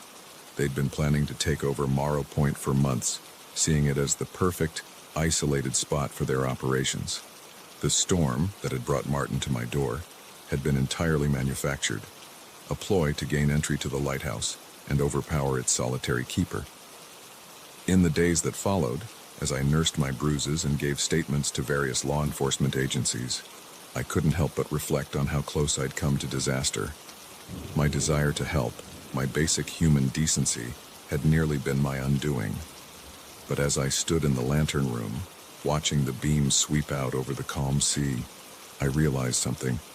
Yes, there was darkness in the world. Men like Martin who would exploit kindness for their own gain. But there was also light. The Coast Guard who had come to my rescue. The officers who worked tirelessly to bring the smugglers to justice. Even my own stubborn refusal to give in. These were all beacons of hope in their own way. I decided to stay on as keeper of Morrow Point. This lighthouse had been my home for too long to abandon it now, but I'd be more cautious in the future, more discerning about who I let into my sanctuary. As night fell and I lit the beacon once more, I felt a renewed sense of purpose. I was more than just a lighthouse keeper. I was a guardian, a protector of this small corner of the world. And come storm or smuggler, I would stand my ground. The light flashed out across the waves, strong and steady, and I stood watch, ready for whatever the night might bring.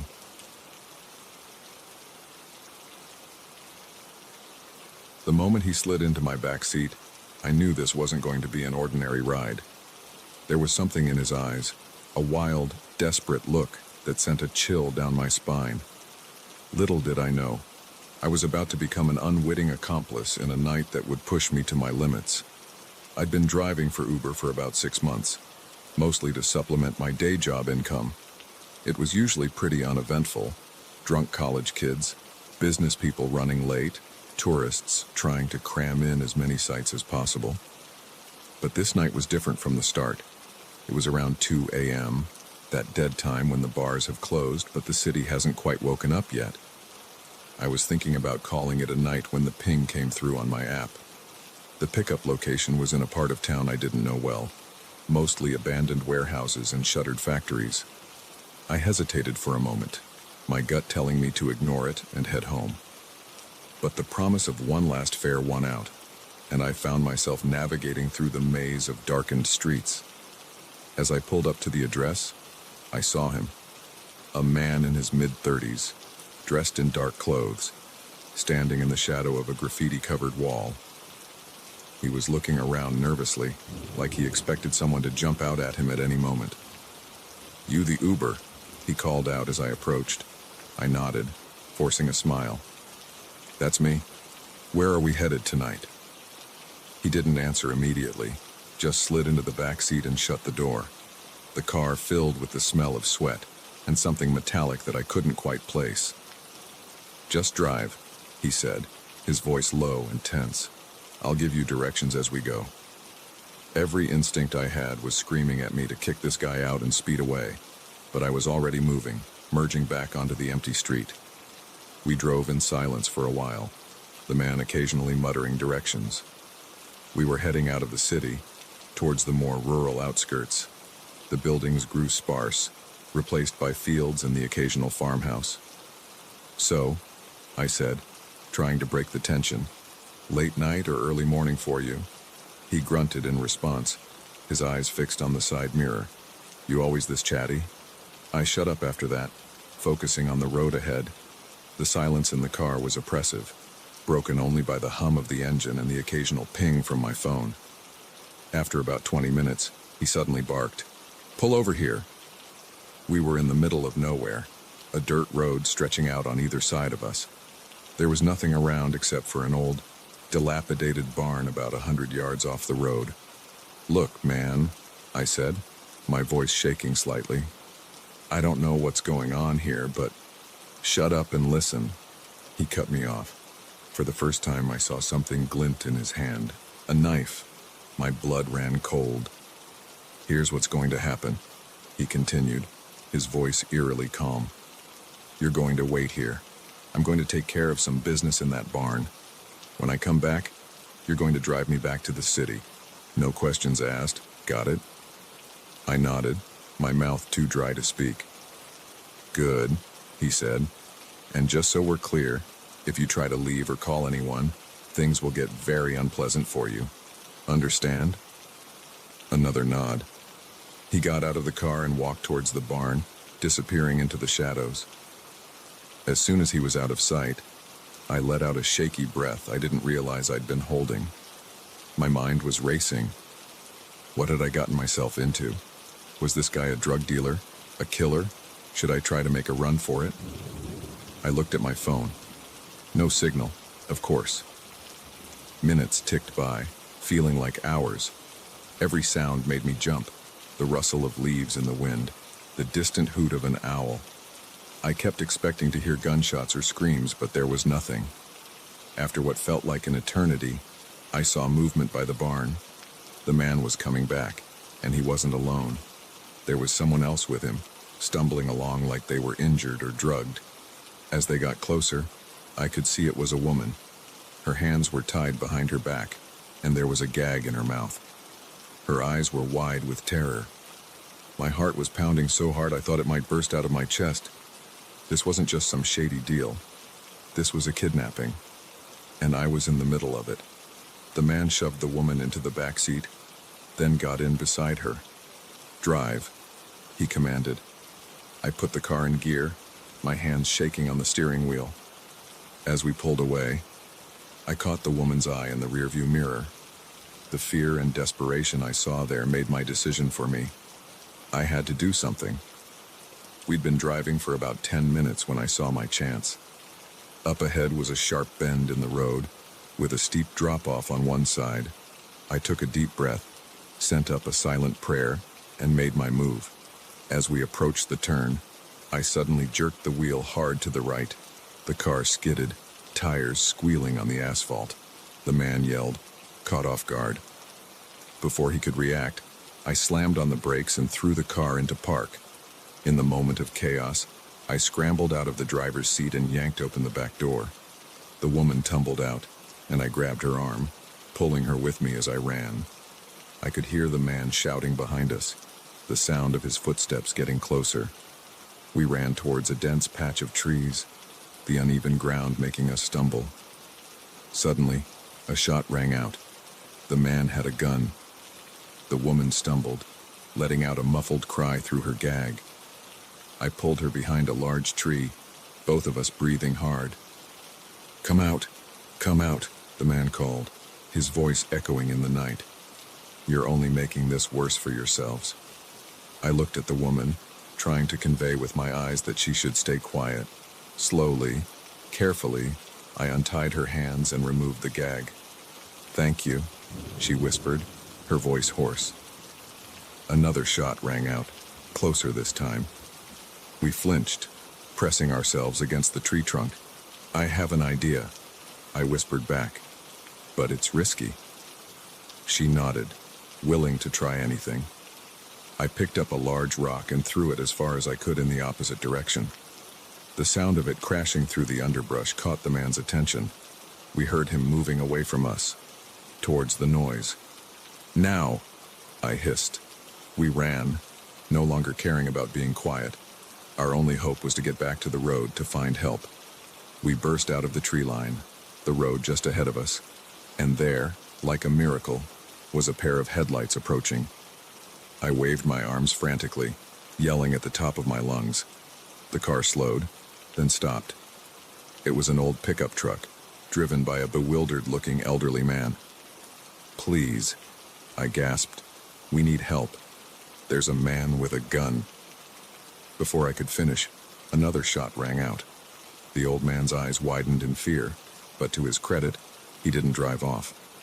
Instead, he reached over and flung open the passenger door. "Get in," he yelled. We didn't need to be told twice. We piled into the truck, the woman practically in my lap in the cramped cab. As we sped off, I saw the man emerge from the trees in my side mirror, his face contorted with rage. The old man, who introduced himself as Frank, drove us straight to the nearest police station. The next few hours were a blur of statements and questions. The woman, whose name was Lisa, had been kidnapped by the man, her ex-husband, who had been stalking her for months. As dawn broke, I sat on a bench outside the police station, exhausted but relieved.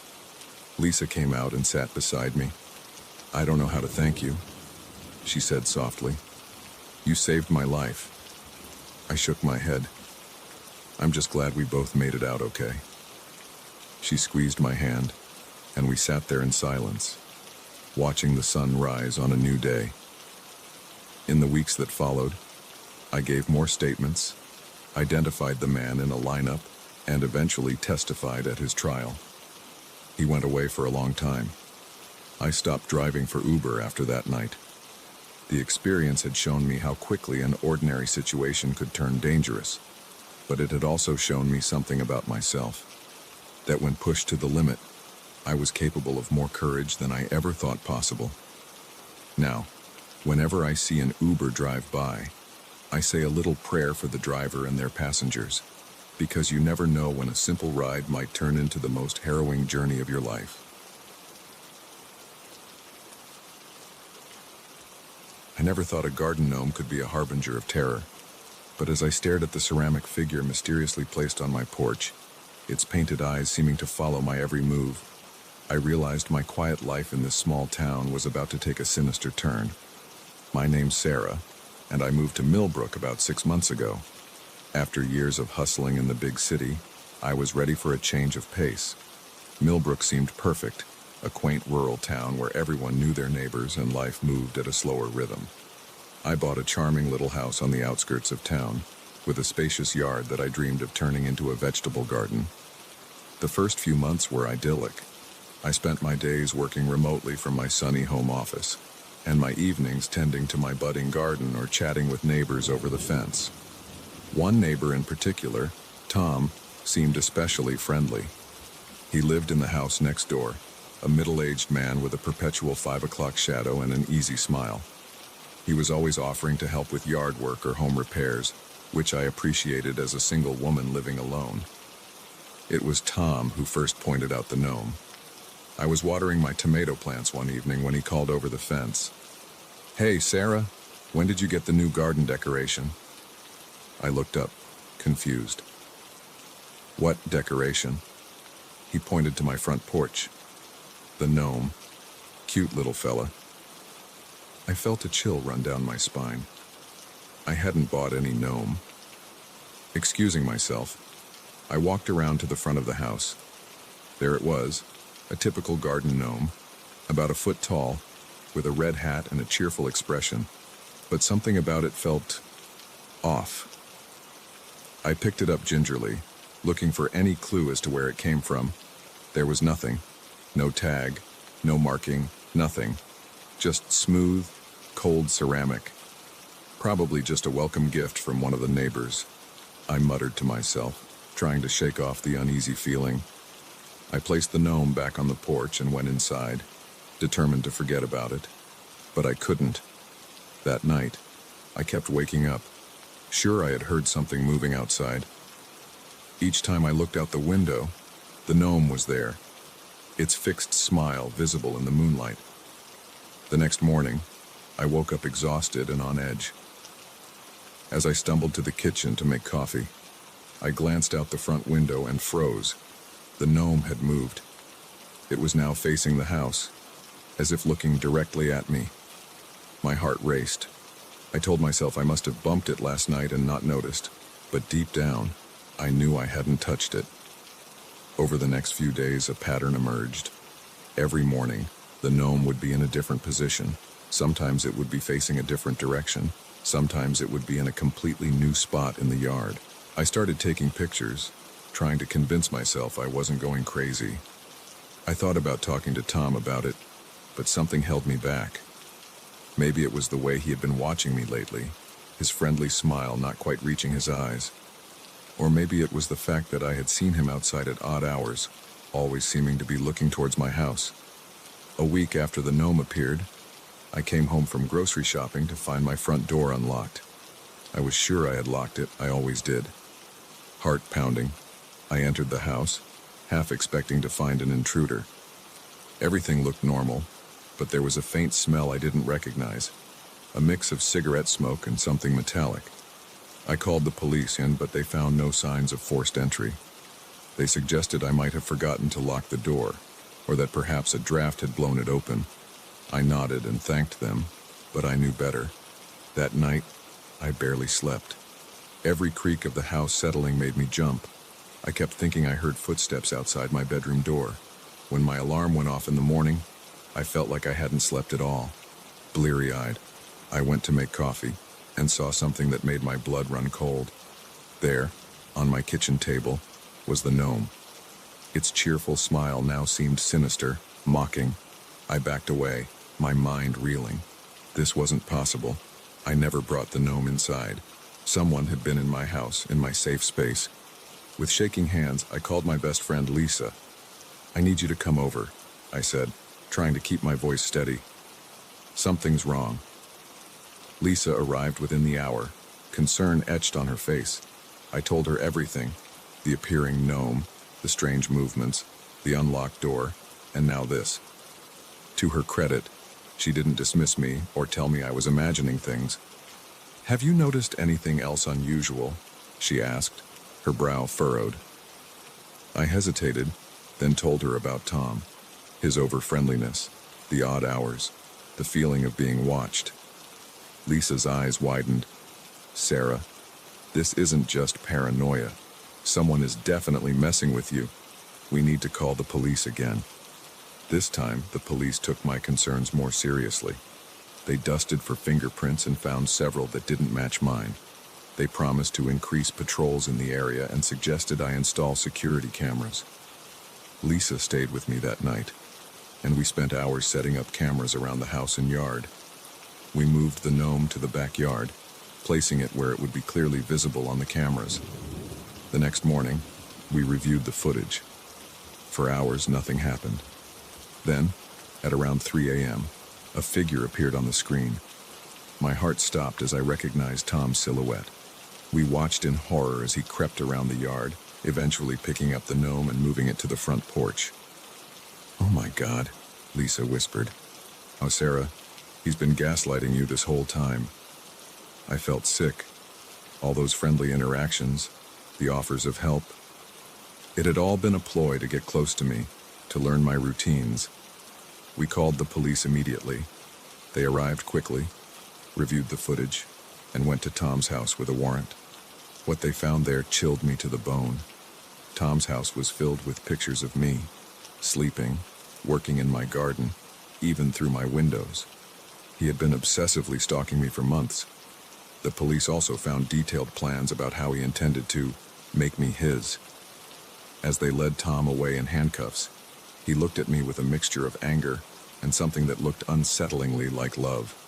"We were meant to be together," he called out. "I was just trying to protect you." In the days that followed, I learned more about Tom's history. He had a record of stalking women in other towns, always moving on before he could be caught. Millbrook had been his latest hunting ground, and I had been his target. The gnome, it turned out, was his sick way of playing with me. He got a thrill out of making me question my sanity, of invading my space without me knowing. Each move of the gnome was a message. I can get to you anytime I want. It took a long time for me to feel safe in my home again. I installed better locks, got a security system, and even adopted a large dog. Lisa stayed with me for a few weeks, helping me process what had happened. Slowly, life in Millbrook returned to normal, or a new normal at least. My neighbors, horrified by what had happened, rallied around me. They checked in regularly, helped me reinforce my house, and made sure I was never alone if I didn't want to be. As for the gnome, I couldn't bring myself to keep it. Instead, I decided to turn it into something positive. I donated it to a local art project that raised awareness about stalking and domestic violence. Seeing it transformed, broken apart, and reformed into a beautiful mosaic helped me start to heal. Today, a year after that terrifying ordeal, I'm still in Millbrook. I've reclaimed my home and my peace of mind. My garden is thriving, and I've made genuine friendships with my neighbors. But I'll never forget the lesson I learned, that sometimes the most dangerous predators are the ones hiding in plain sight, wearing a friendly smile and offering a helping hand, and that a seemingly innocuous object, like a garden gnome, can be a silent sentinel of terror. Every now and then, when the wind blows just right, I think I hear the faint sound of ceramic scraping against wood. In those moments, I take a deep breath, remind myself that I'm safe and that the nightmare is over. But I always check my locks, just in case.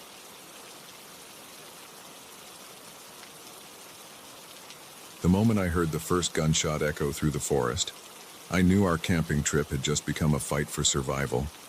What started as a peaceful getaway with friends had suddenly turned into a nightmare, and the woods that once seemed welcoming now felt like a deadly maze. It was supposed to be a perfect weekend. My best friend Jake, his girlfriend Sarah, and my boyfriend Tom had been planning this camping trip to the Adirondacks for months. We were all desperate to escape the noise and stress of the city, to reconnect with nature and each other. If only we'd known what was waiting for us in those seemingly peaceful woods. We arrived late Friday afternoon, the sun already starting to dip behind the tall pines. The drive had been long, but the excitement of the adventure ahead kept our spirits high. We found a beautiful spot to set up camp, far from the designated campgrounds. Jake had insisted on going off the beaten path, saying it would give us a more authentic experience. None of us thought to argue. Setting up camp was a breeze. Jake and Tom handled the tents while Sarah and I gathered firewood. As darkness fell, we sat around the crackling fire, roasting marshmallows and sharing stories. The night sky above us was a blanket of stars, more than I'd ever seen in my light-polluted city life. It was breathtaking. "This is perfect," Sarah sighed, leaning her head on Jake's shoulder. "We should do this more often." We all murmured in agreement, feeling content and at peace. If only we'd known it was the calm before the storm. The next day, we decided to go for a hike. Jake had found a trail on his map that led to a secluded waterfall. "It'll be a bit of a trek," he said, "but the view will be worth it." We set off early, the morning dew still clinging to the leaves. The hike was challenging but exhilarating. The forest was alive with the sounds of birds and small animals, the air fresh and invigorating.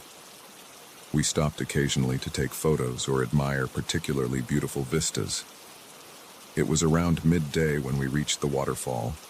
Jake had been right. It was stunning. Crystal clear water cascaded down moss-covered rocks into a serene pool below. We decided to take a break, eat our packed lunches, and maybe even take a dip in the cool water. That's when we heard it. voices carrying on the wind. At first, we thought it might be other hikers, but as the voices got closer, we realized something was off. The tones were angry, aggressive. "We need to hide," Tom whispered urgently, his eyes wide with fear. Without a word, we gathered our things and ducked behind some large boulders near the water's edge. From our hiding spot, we could see a group of men emerge from the trees on the other side of the clearing. They were rough-looking, carrying rifles and speaking in hushed, angry tones. "This is our territory," one of them growled. "We need to send a message to those city folks, showing them they're not welcome here." My blood ran cold. Were they talking about us? How did they know we were from the city? We stayed hidden, barely daring to breathe, as the men continued their discussion. It became clear that they were some kind of local militia group, angry about outsiders coming into their woods.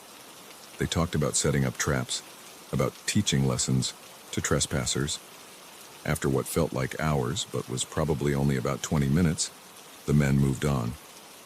We waited until we couldn't hear their voices anymore before we dared to move. "We need to get out of here," Sarah said, her voice shaking. "Right now." No one argued.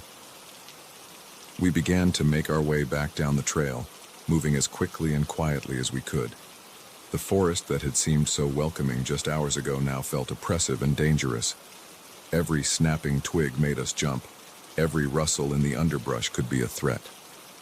We were about halfway back to our campsite when we heard the first gunshot. It rang out loud and clear, followed by shouts and more gunfire. "Run!"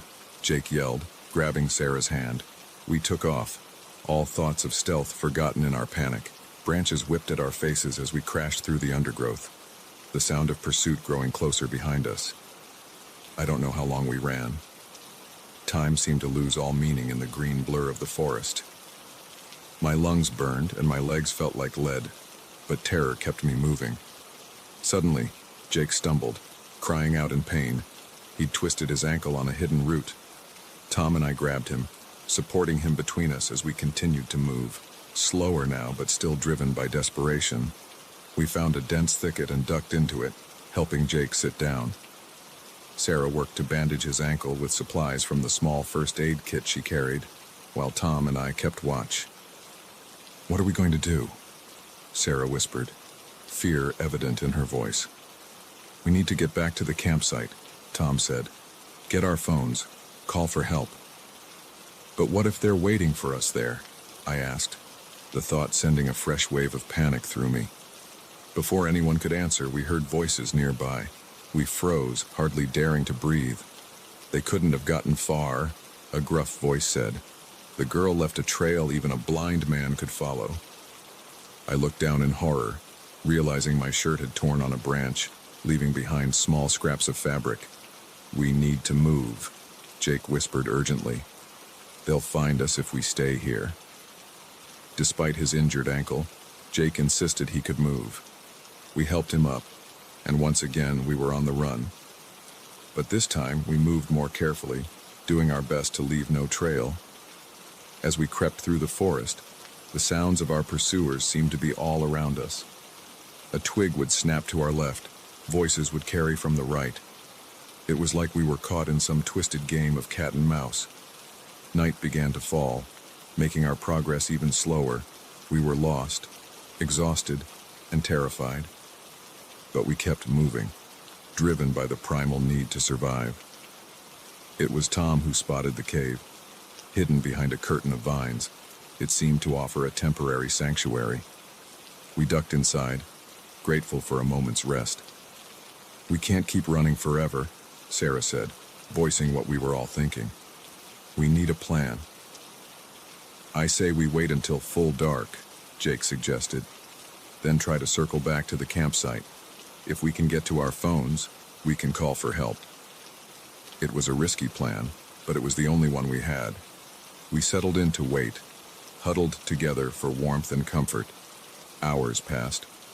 The forest outside grew quiet, save for the occasional hoot of an owl or rustle of a small animal. When we could no longer see anything beyond the cave entrance, we knew it was time to move. Our progress was painfully slow. Jake's ankle had swollen, making each step agony for him. We had to stop frequently to listen for any signs of pursuit. But somehow, miraculously, we made it back to our campsite. The sight that greeted us made my heart sink. Our tents had been slashed, our supplies scattered. It was clear the men had been here. "Quick," Tom whispered. "Grab anything useful and let's go." We worked fast, gathering what we could. I found my phone buried under some torn sleeping bags. The battery was low, but it was still working. With shaking hands, I dialed 911. The next few hours were a blur. We kept moving, always on alert, as I tried to describe our location to the emergency dispatcher. When we finally heard the whir of helicopter blades, I nearly wept with relief. The forest rangers found us just as dawn was breaking. We were dehydrated, exhausted, and traumatized, but alive. As they led us to safety, we learned that the men who had been chasing us were part of a known anti-government group. They had been causing trouble in the area for months.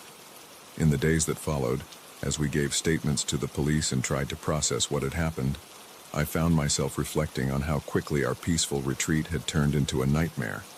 The Adirondacks, which had seemed so beautiful and serene, had revealed a darker, more dangerous side. We had gone into those woods seeking adventure and connection. We had found those things, but not in the way we expected. Our brush with danger had bonded us in a way that no ordinary camping trip could have. We had seen each other at our most vulnerable, our most terrified, and we had pulled through together. As I sit here now, safe in my city apartment, I can still hear the echo of those gunshots, still feel the panic of being hunted through the darkness. But I also remember the strength we found in each other, the resilience we didn't know we had. Will I ever go camping again? I'm not sure. But I do know that whatever challenges life throws at me, I can face them. After all, I survived a night of terror in the Adirondacks. What could be scarier than that?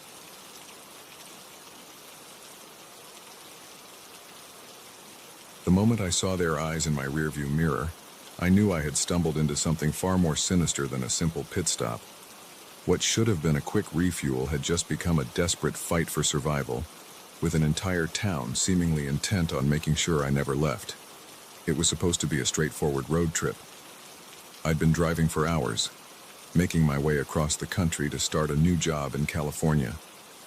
The monotony of the highway had lulled me into a sense of security, the miles rolling by as I sang along to the radio and daydreamed about my fresh start. As the sun began to set, I noticed my gas gauge dipping dangerously low. I hadn't seen a station for miles, and the vast emptiness of the desert was starting to make me nervous. Just when I was beginning to worry, I spotted a sign, "Last Chance Gas, 5 miles." It wasn't a name I recognized, but beggars can't be choosers when you're running on fumes in the middle of nowhere. The exit ramp led me to a small, dusty town that looked like it hadn't changed since the 1950s. Faded storefronts lined the main street, their windows dark and uninviting. The gas station stood at the far end, its neon sign flickering weakly in the twilight. As I pulled up to the pump, I noticed a group of locals gathered near the station's convenience store. They fell silent as I got out of my car, their eyes following my every move. I tried to shake off the unease creeping up my spine, telling myself I was just being paranoid. "Evening," I called out, trying to sound friendly. "You folks know if this place is still open?" One of the men, a tall, lean figure with a weather-beaten face, stepped forward. "Sure is," he drawled, his tone oddly flat. "Why don't you go on inside and see Mitch? He'll get you sorted." I nodded my thanks and headed into the store, the bell above the door jingling cheerfully, a stark contrast to the oppressive atmosphere outside. The interior was dimly lit and cluttered, shelves stocked with dusty cans and faded packages. Behind the counter stood a man I assumed was Mitch, his rheumy eyes regarding me with an unsettling intensity. "Just passing through?" he asked as I approached, his voice gravelly from years of cigarettes. "Yeah, on my way to California," I replied, fishing out my wallet. "Could I get 40 on pump 3, please?" Mitch's eyes narrowed slightly. "California, huh? Long way from here. You sure you want to keep going tonight? We got a motel just down the road. Might be safer to rest up before hitting the road again. Something in his tone made the hair on the back of my neck stand up. Thanks, but I'm good to keep driving, I said, trying to keep my voice steady. I'll just get that gas and be on my way. Mitch shrugged, but I could see a hardness in his eyes that wasn't there before. He rang up the purchase silently, and I couldn't help but notice how his gaze kept flicking to something behind me. I turned, half expecting to see someone there, but there was only the empty store. As I walked back to my car, I could feel the weight of dozens of eyes on me. The group by the store had grown larger, and they made no effort to hide their stares. I kept my head down, focusing on the task of filling up my tank, willing the numbers to tick by faster. Just as I was finishing up, I heard the crunch of gravel behind me. I turned to see the tall man from earlier, flanked by two others. Their expressions were grim, almost predatory. "You know," the tall man said, his voice low and menacing, "we don't get many outsiders round here. Folks tend to get lost, if you catch my meaning." My heart began to race. I fumbled with the gas cap, trying to appear calm. "Well, I appreciate your concern, but I really should be going." I made to get into my car, but one of the other men stepped forward, blocking my path. "Now hold on there," he said, his meaty hand coming to rest on my car door. "We can't in good conscience let you drive off into the night. Why don't you come with us? We'll make sure you're taken care of." In that moment, I knew with absolute certainty that if I went with these men, I would never be seen again. With a surge of adrenaline, I shoved past them and dove into my car, slamming the lock down just as hands grabbed for the door handle. I gunned the engine, tires squealing as I peeled out of the gas station. In my rearview mirror, I could see the men running to their trucks. The whole town seemed to come alive, lights flicking on in houses and more vehicles pulling onto the road behind me. My hands were shaking on the steering wheel as I accelerated, pushing my car to its limits. The desert night flew by in a blur, punctuated by the glare of headlights in my mirrors. I could hear engines roaring behind me, growing closer with each passing second. I took a sharp turn onto a side road, hoping to lose them, but they knew these roads far better than I did. Every twist and turn I made, they matched. My mind raced, trying to come up with a plan. I couldn't outrun them forever, and my gas tank wouldn't last indefinitely. As I crested a hill, I saw salvation, a highway in the distance, its steady stream of traffic a beacon of hope. If I could just make it there, I'd be safe. I pressed the accelerator to the floor, my engine protesting as I pushed it beyond its limits. The pursuing vehicles were right on my tail now. I could hear shouts and the occasional ping of something hitting my car. Were they shooting at me? The highway was so close, just a few more seconds. With a final burst of speed, I shot onto the on-ramp, merging into the flow of traffic. I weaved between cars, putting as much distance as I could between myself and my pursuers. When I finally dared to look in my rearview mirror again, I saw their headlights receding into the distance. They couldn't risk following me onto a busy highway. I didn't slow down until the sun began to rise, casting a pale glow over the desert landscape. My hands were cramped from gripping the steering wheel, and my whole body ached with tension, but I was alive, and I was free. When I finally felt safe enough to stop, I pulled into a busy truck stop, my legs shaking as I got out of the car. The events of the night felt surreal in the harsh light of day. Had I imagined it all? But the dents in my car door and the empty gas tank were stark reminders that it had all been terrifyingly real.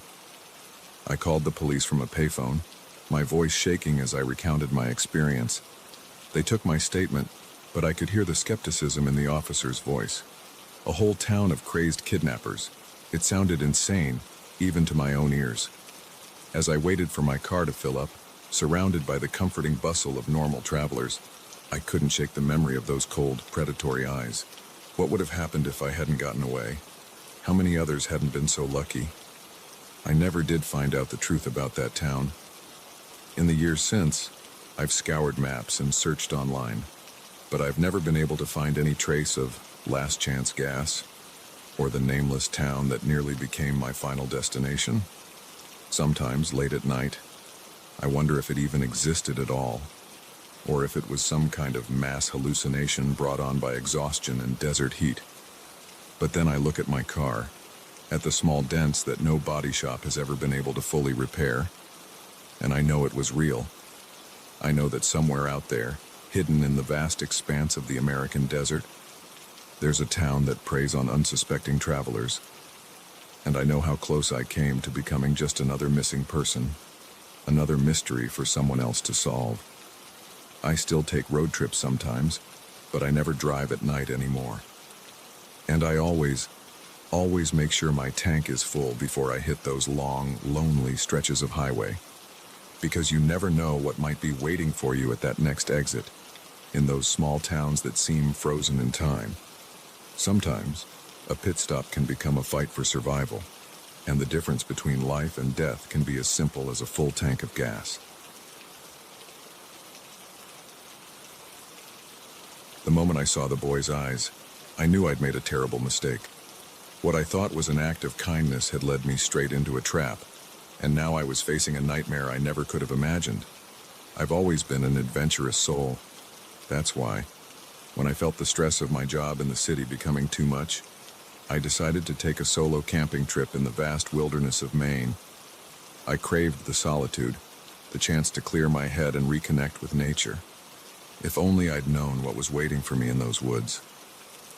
The first few days were everything I'd hoped for. I hiked through dense forests, marveling at the towering pines and the chorus of birdsong that accompanied me. I set up camp near crystal-clear streams, falling asleep to the gentle babble of water over rocks. For the first time in months, I felt at peace. It was on the fourth day that everything changed. I had ventured further into the wilderness than I'd planned, drawn by the promise of a beautiful valley I'd spotted on my map. The hike was challenging, but the views were worth it.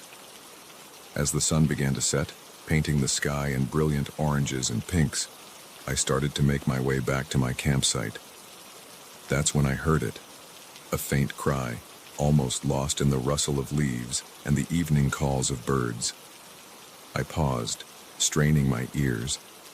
There it was again, definitely human, and definitely in distress. Without hesitation, I veered off the trail, following the sound. As I pushed through the undergrowth, the cries grew louder.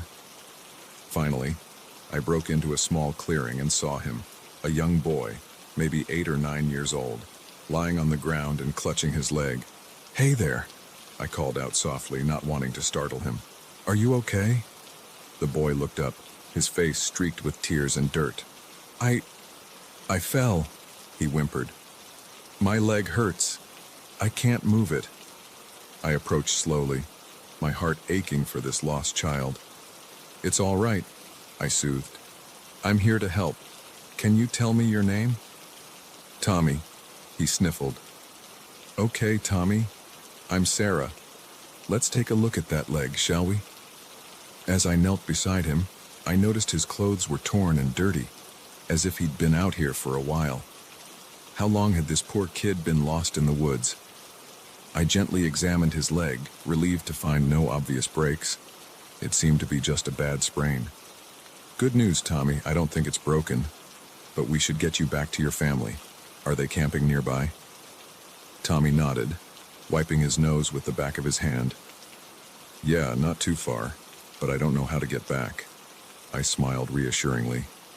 "Don't worry, we'll find them together. Can you walk if I help you?" He shook his head, his lower lip trembling. "It hurts too much." "All right then," I said, making a quick decision. "I'll carry you. Just point me in the right direction, okay?" Tommy nodded, and I carefully lifted him onto my back. He was lighter than I expected, and I could feel his small arms wrapped tightly around my neck. We set off, Tommy giving me vague directions. The sun had fully set now, and the forest was growing dark. I flicked on my headlamp, the narrow beam of light creating eerie shadows among the trees. As we walked, something began to nag at the back of my mind.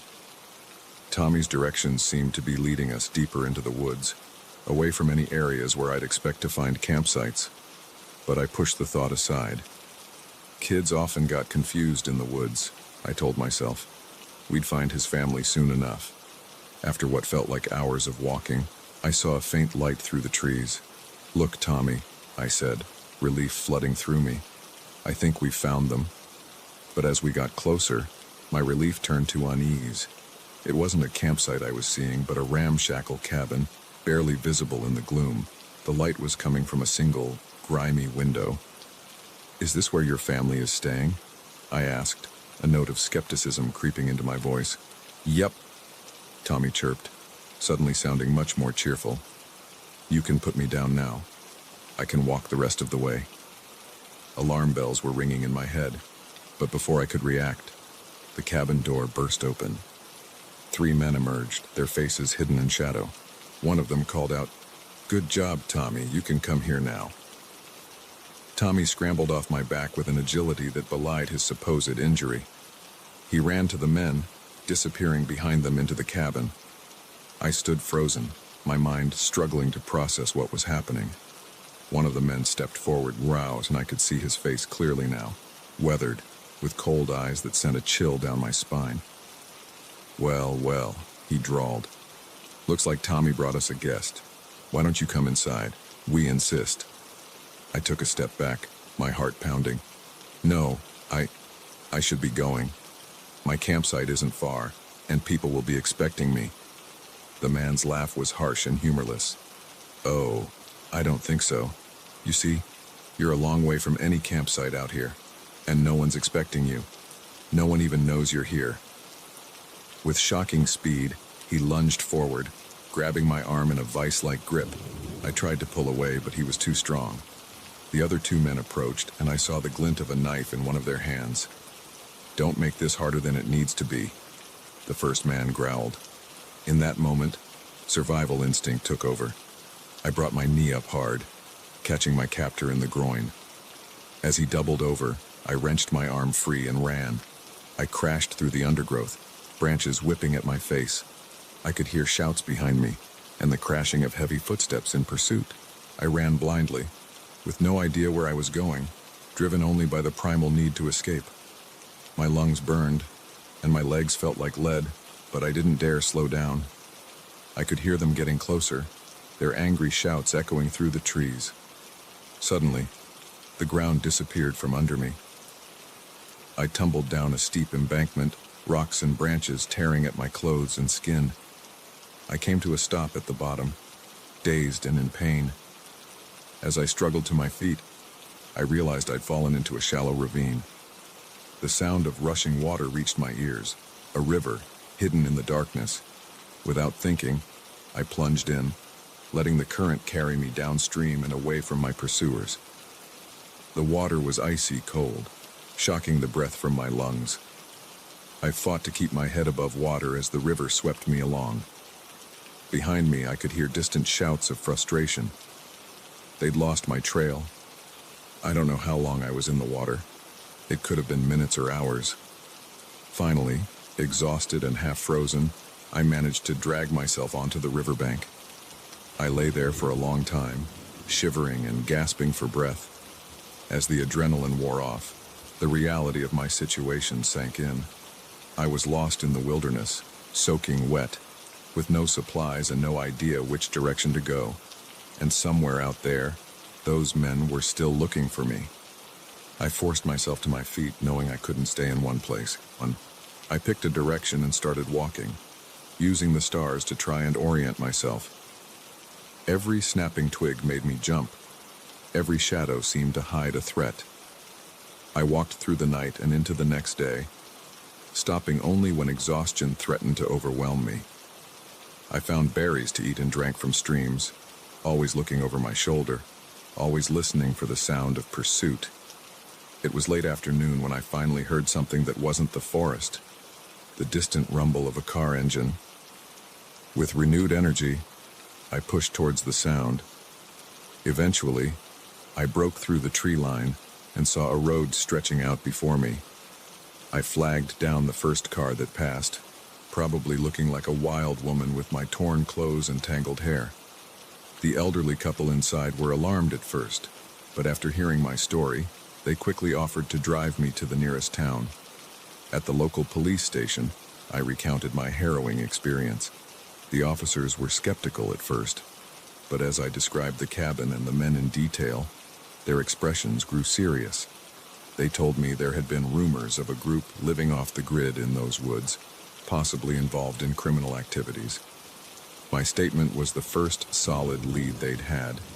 In the days that followed, as I recovered in a small motel, I learned that the police had found the cabin, but it was empty, the men and the boy long gone.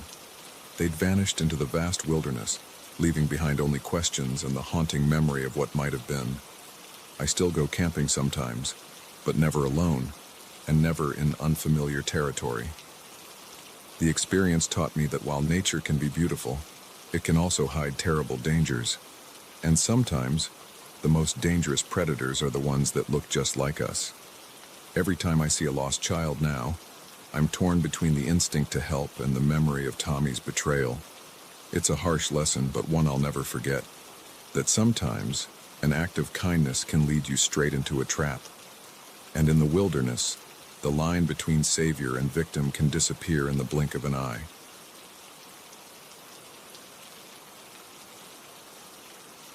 The moment I saw the desk clerk's eyes widen in fear as he handed me the room key, I knew we'd made a terrible mistake. But by then, it was too late.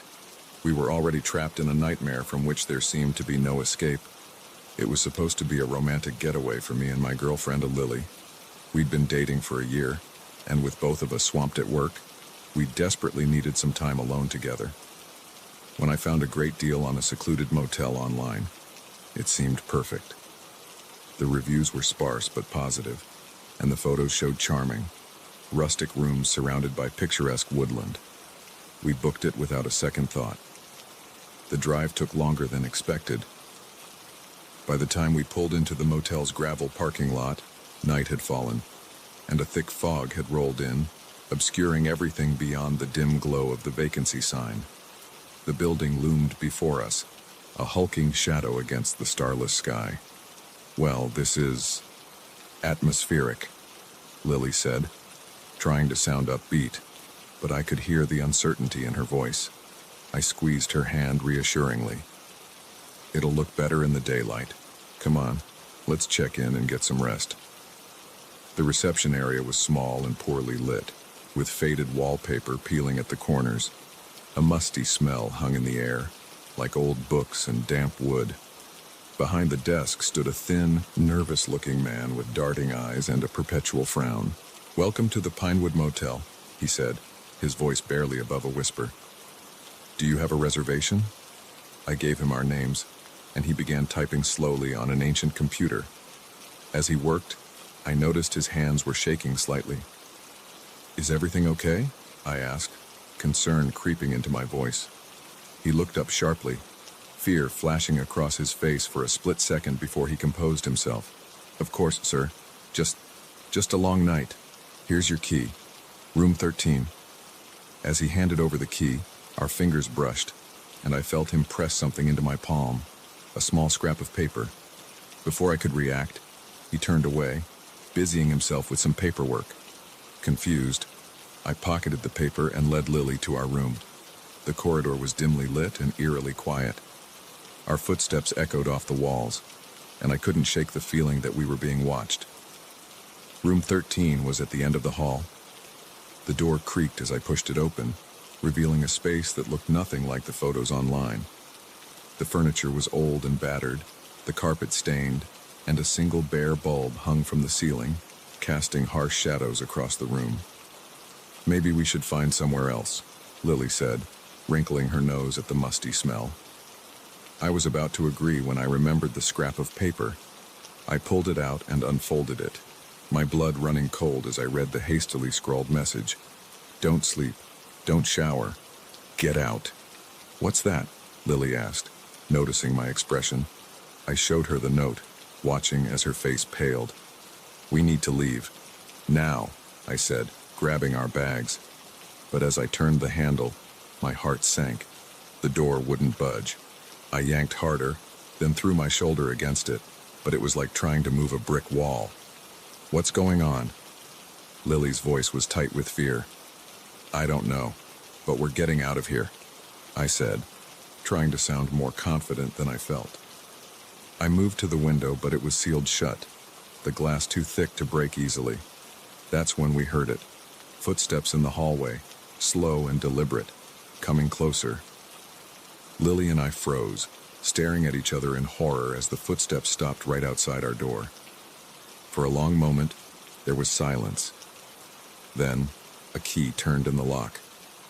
My mind raced, searching for a way out, a weapon, anything. But there was nowhere to go, nothing to use. We were trapped. The door swung open, revealing a tall, broad-shouldered man with a face like chiseled stone. Behind him stood two others, equally imposing. Well, the first man said, his voice a low growl. "Looks like we've got some new guests." I stepped in front of Lily, my heart pounding. "What do you want from us?" The man's lips curled into a cruel smile. "Want? Oh, we don't want anything. You're the ones who came to us, remember? Checked in of your own free will." A chill ran down my spine as the implications of his words sank in. This wasn't a random attack. This was planned. We'd walked right into their trap. "Please," Lily said, her voice shaking. "Just let us go. We won't tell anyone, I swear." The man laughed, a harsh, humorless sound. "Oh, we know you won't tell anyone. No one ever does." They advanced into the room, and I knew we had to act. In a desperate move, I grabbed the lamp from the bedside table and swung it at the nearest man. It connected with a satisfying crunch, and he stumbled back, clutching his face. "Run!" I yelled to Lily, shoving past the stunned men and pulling her with me. We sprinted down the hallway, the sound of angry shouts and pounding footsteps close behind. The reception area was empty, the nervous clerk nowhere to be seen.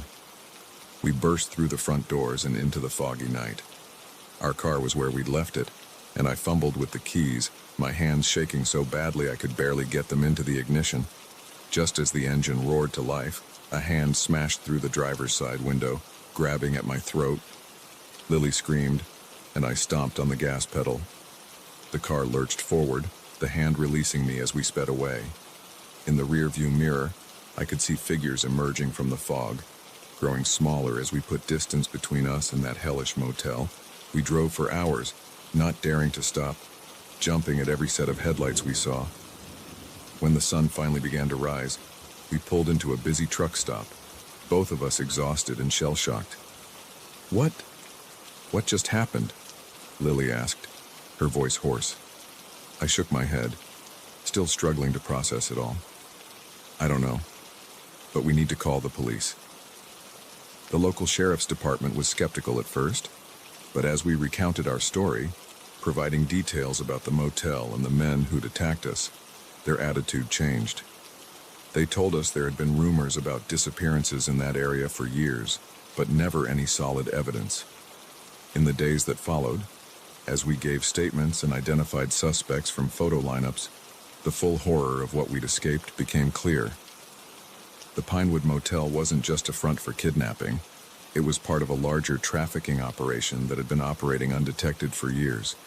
The police raid on the motel uncovered hidden rooms and evidence of countless victims, but many of the key players, including the men who'd attacked us, had vanished without a trace. Lily and I tried to move on with our lives, but the memory of that night haunted us. We both started having nightmares, jumping at shadows, always looking over our shoulders. Our relationship, strained by the trauma we'd endured, eventually fell apart. Even now, years later, I can't drive past a motel without feeling a surge of panic. The flashing vacancy signs that once promised rest and comfort now seem like warnings, beckoning unsuspecting travelers into darkness. I often think about that nervous clerk who tried to warn us. Did he escape too? Or did he pay the price for his moment of conscience? I'll probably never know. What I do know is that evil can hide in the most ordinary places, waiting for the unwary. A simple booking, a quest for a quiet getaway, can turn into a fight for survival in the blink of an eye. So the next time you're planning a trip, and you come across that perfect deal for a secluded motel, think twice. Because sometimes, the real price of a room is far higher than you could ever imagine. And sometimes, the guests who check in don't check out. The moment I heard the click of the door locking behind me, I knew this wasn't going to be a typical food delivery. The man's eyes, wild and desperate, told me I had just walked into something far more dangerous than a late-night pizza craving. My name's Mike, and I've been delivering pizzas for Joe's Pizza for about 6 months now. It's not a glamorous job, but it pays the bills, and usually, the biggest excitement is hoping for a good tip. That all changed on a quiet Tuesday night in October. It had been a slow evening, and I was about to call it quits when one last order came in. The address was on the outskirts of town, in one of those areas where the houses are few and far between. I'd delivered out there before, so I didn't think much of it. As I drove, the houses became more sparse, the street lights fewer and farther between. The darkness seemed to press in on all sides, broken only by my headlights. I finally pulled up to the house, a large, somewhat run-down two-story that looked like it had seen better days. I grabbed the pizza and made my way to the front door. The porch light flickered ominously, casting strange shadows across the overgrown yard. I rang the doorbell, hearing it echo inside the house. After a moment, the door creaked open. A man stood there, middle-aged, with disheveled hair and a 5 o'clock shadow. His eyes darted nervously behind me before settling on my face. "Joe's Pizza," I said, forcing a smile. "That'll be $15.50. The man nodded, his movements jerky. Come in. I've got the money inside." Warning bells went off in my head. We're not supposed to enter customers' homes, but before I could protest, he had grabbed my arm and pulled me inside. The door slammed shut behind me, and I heard the distinct sound of a lock clicking into place. The interior of the house was dimly lit and cluttered.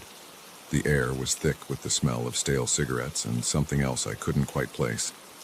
My heart was pounding so hard I was sure the man could hear it. "Look," I said, trying to keep my voice steady. "I really should just wait out." "Shut up," the man hissed, his eyes wild. "They'll hear you." "Who will hear me?" I asked, confusion mixing with my growing fear. The man didn't answer. Instead, he moved to the window, peering out through a gap in the curtains. "They're out there," he muttered. "Watching. Always watching." I was starting to think I'd walked in on some paranoid delusion when I heard it, a muffled cry coming from upstairs. The man's head snapped towards the sound, panic flashing across his face. "What was that?" I demanded, my fear giving way to a surge of adrenaline. "Nothing," he said quickly. "Just the TV. Now, about that pizza." But I wasn't listening anymore. The cry came again, louder this time. It sounded like a woman, and she was in distress. "There's someone up there," I said, taking a step towards the stairs. "They need help." The man moved with surprising speed, blocking my path. "No one's up there," he growled, all pretense of normality gone. "You're not going anywhere." That's when I saw the gun tucked into his waistband. My blood ran cold as I realized the gravity of the situation I'd stumbled into. "Please," I said, raising my hands slowly. "I don't want any trouble. Just let me go and we can forget this ever happened." He laughed, a harsh, humorless sound. "It's too late for that. You're part of this now." Another cry from upstairs, followed by the sound of something heavy falling. The man's eyes widened in panic. No, he muttered, turning towards the stairs. In that moment of distraction, I acted on instinct. I threw the pizza box at his face, the hot cheese and sauce momentarily blinding him. As he stumbled back, I bolted for the door. My fingers fumbled with the lock, precious seconds ticking by as I struggled to open it. Behind me, I could hear the man recovering, his footsteps heavy on the wooden floor. Just as my hand closed around the doorknob, I felt a searing pain in my side. The man had tackled me, sending us both crashing to the ground. We grappled on the floor, my pizza grease-slicked hand slipping as I tried to fend him off. "You don't understand," he panted, his face inches from mine. "I can't let you leave. They'll kill her if anyone finds out." Another scream from upstairs, this one clearer. "Help! Someone please help me!" The man's grip loosened for just a second, his head turning toward the sound. It was all the opening I needed. I brought my knee up hard, catching him in the stomach. As he doubled over, I scrambled to my feet and ran for the stairs. I took them two at a time, my heart pounding in my ears. I could hear the man behind me, his curses mixing with the woman's cries for help. The upstairs hallway was dark, but I could see a sliver of light coming from under one of the doors. I ran towards it, throwing my shoulder against the wood. The door burst open, revealing a scene that would haunt me for years to come. A woman was tied to a chair, her face bruised and tear-stained. Her eyes widened in surprise and hope as she saw me. "Please," she gasped, "help me." I didn't hesitate. I ran to her, my fingers working frantically at the knots binding her wrists. Behind me, I could hear the man's heavy breathing as he reached the top of the stairs. "Get away from her!" he roared, his footsteps thundering down the hall. The last knot came loose just as he reached the doorway. The woman stood on shaky legs, clinging to me for support. "We have to jump," I said, gesturing to the window. It was our only chance. She nodded, understanding in her eyes. We moved as one, rushing towards the window as the man lunged for us. Glass shattered around us as we crashed through. For a moment, we were falling, the cool night air whipping past us. Then we hit the ground hard, rolling across the overgrown lawn. Pain shot through my body, but adrenaline kept me moving. I staggered to my feet, pulling the woman up with me. We ran, not daring to look back, the sound of the man's enraged shouts fading behind us. We didn't stop running until we reached a gas station about a mile down the road. The attendant took one look at our battered, bleeding forms and immediately called the police. What followed was a whirlwind of police statements, hospital visits, and media attention. The woman, whose name was Lisa, had been kidnapped by the man, her ex-husband, over a week ago. He had been holding her captive, convinced that shadowy figures were out to get them both. As for me, I was hailed as a hero, though I didn't feel like one. I had just been doing a job, delivering a pizza. It was chance, or fate, or maybe just dumb luck that had put me in the right place at the right time to save Lisa's life. In the weeks that followed, as the story faded from the news and life began to return to normal, I found myself unable to shake the memory of that night. Every time I got into my car for a delivery, I felt a twinge of fear. Every darkened house, every strange sound made my heart race. I stuck with the job, though, partly because I needed the money, but also because of something Lisa had said to me in the hospital. "You were my guardian angel," she'd told me, her eyes filled with gratitude. "You came when I had almost given up hope." Those words stayed with me, reminding me that sometimes a simple act, like delivering a pizza, can change someone's life forever. It's a heavy responsibility, knowing that any routine call could turn into a life or death situation. But it's also a powerful reminder of the impact we can have on each other's lives, often without even realizing it. So I keep driving, keep delivering pizzas to strangers, homes.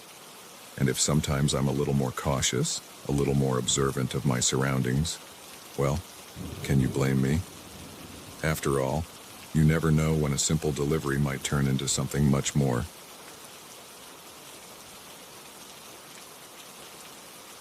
The moment I saw the glint of metal under the driver's seat, I knew this wasn't just any used car.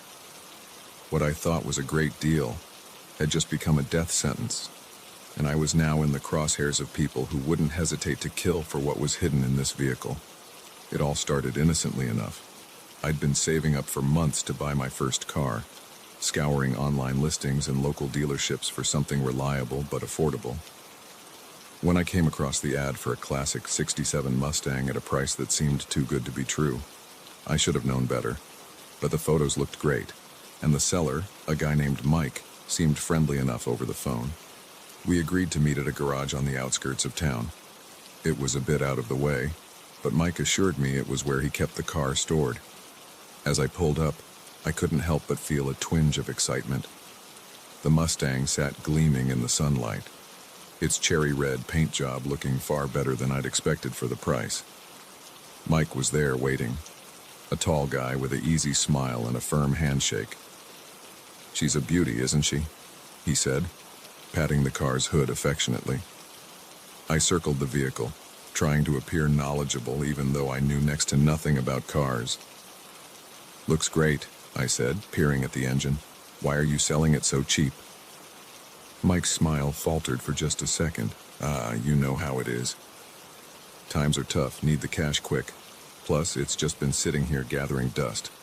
Rather see her go to someone who'll appreciate her."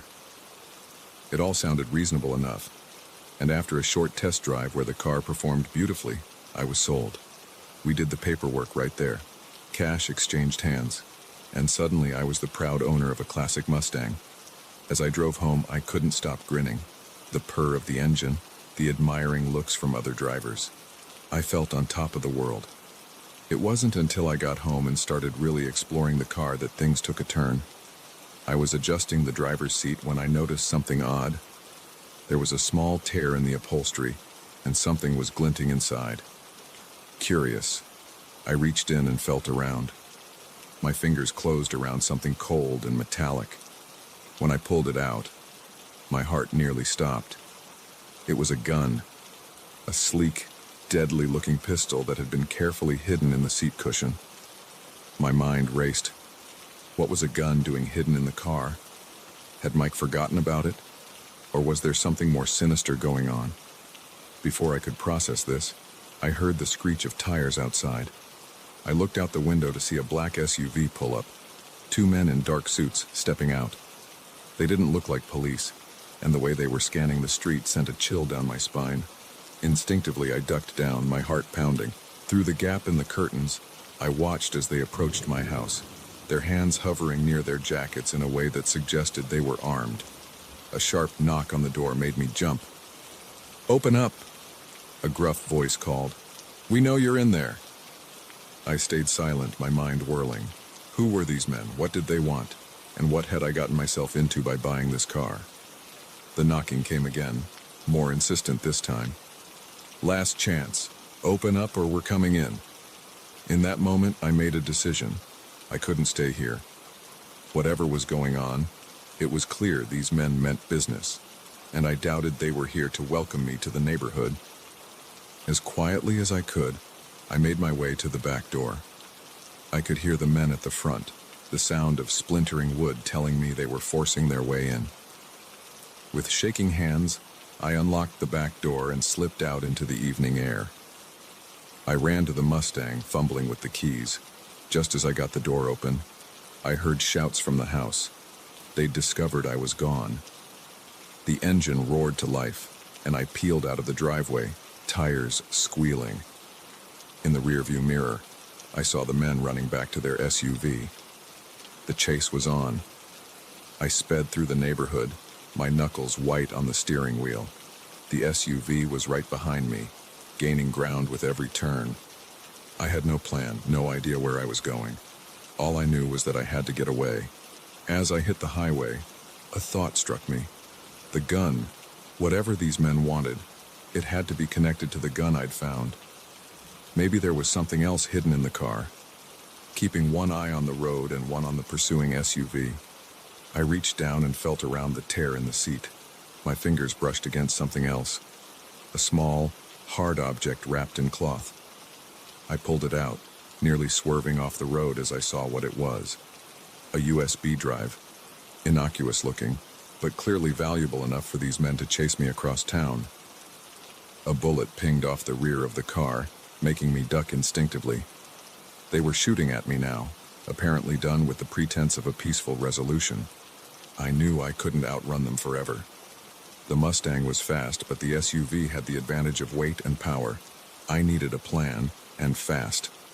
Up ahead, I saw the exit for the old industrial district, a maze of abandoned warehouses and factories. It was my best shot at losing them. I took the exit hard, the Mustang fishtailing as I struggled to keep control. The SUV was right behind me, the men inside surely grinning at having cornered their prey. But I had one advantage they didn't: desperation. I weaved through the narrow streets, taking turns at random, praying I wouldn't hit a dead end. The sounds of pursuit grew fainter, and for a moment, I dared to hope I'd lost them. Then, as I rounded a corner, my heart sank. A chain-link fence blocked the road, too high to drive through. I was trapped. The SUV appeared behind me, cutting off any chance of retreat. The men got out, guns drawn, triumphant looks on their faces. "End of the line, kid," one of them called out. "Hand over the drive and we'll make this quick."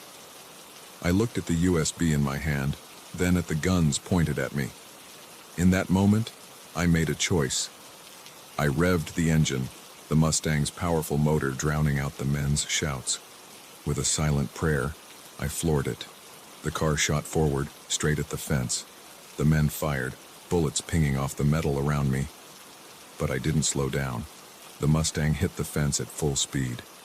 There was a moment of resistance, then the satisfying sound of metal giving way. I burst through onto an empty lot beyond, leaving the stunned men behind. I didn't stop driving until I was miles away, my hands shaking as the adrenaline wore off. I found a 24-hour diner and collapsed into a booth, ordering a coffee I knew I wouldn't drink. As I sat there, the USB drive heavy in my pocket, I tried to make sense of what had happened. Clearly, I'd stumbled into something big, something dangerous. The car, the gun, the drive, it was all connected, and people were willing to kill to get their hands on it. I knew I should go to the police, but would they believe me? And what if these men had connections in law enforcement? No, I realized with a sinking feeling I was on my own. Whatever was on this drive, whatever I'd gotten myself mixed up in, I had to see it through. As dawn broke, I made my decision. I couldn't go home. It wasn't safe. I couldn't trust anyone. But I had to know what was on the drive, what was worth all this trouble. I paid for my untouched coffee and walked out to the Mustang. As I slid into the driver's seat, I felt a mix of fear and determination. I didn't know where this road would lead, but I knew one thing for certain: my life would never be the same. The engine purred to life, and I pulled out onto the empty morning streets. Whatever came next, I was ready. Or at least, I hoped I was. Because something told me this was just the beginning of a very dangerous journey.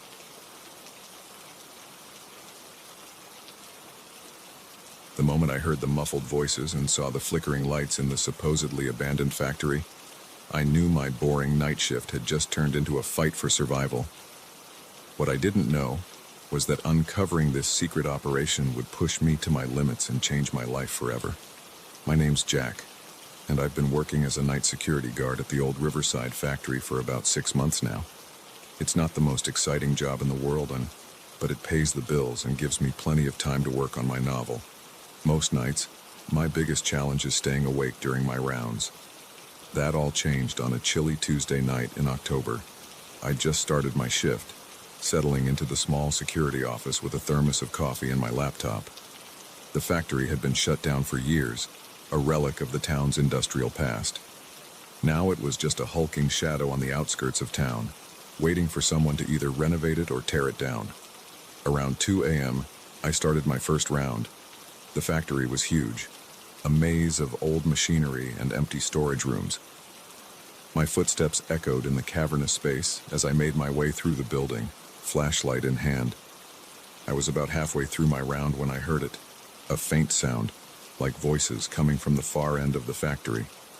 At first, I thought I was imagining things. Maybe it was just the wind whistling through the broken windows, or some stray animals that had found their way inside. But as I got closer, the sound became clearer, definitely voices, and definitely human. My heart started to race.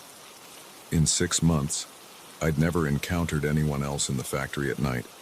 Something was very wrong. I switched off my flashlight, not wanting to alert whoever was there to my presence.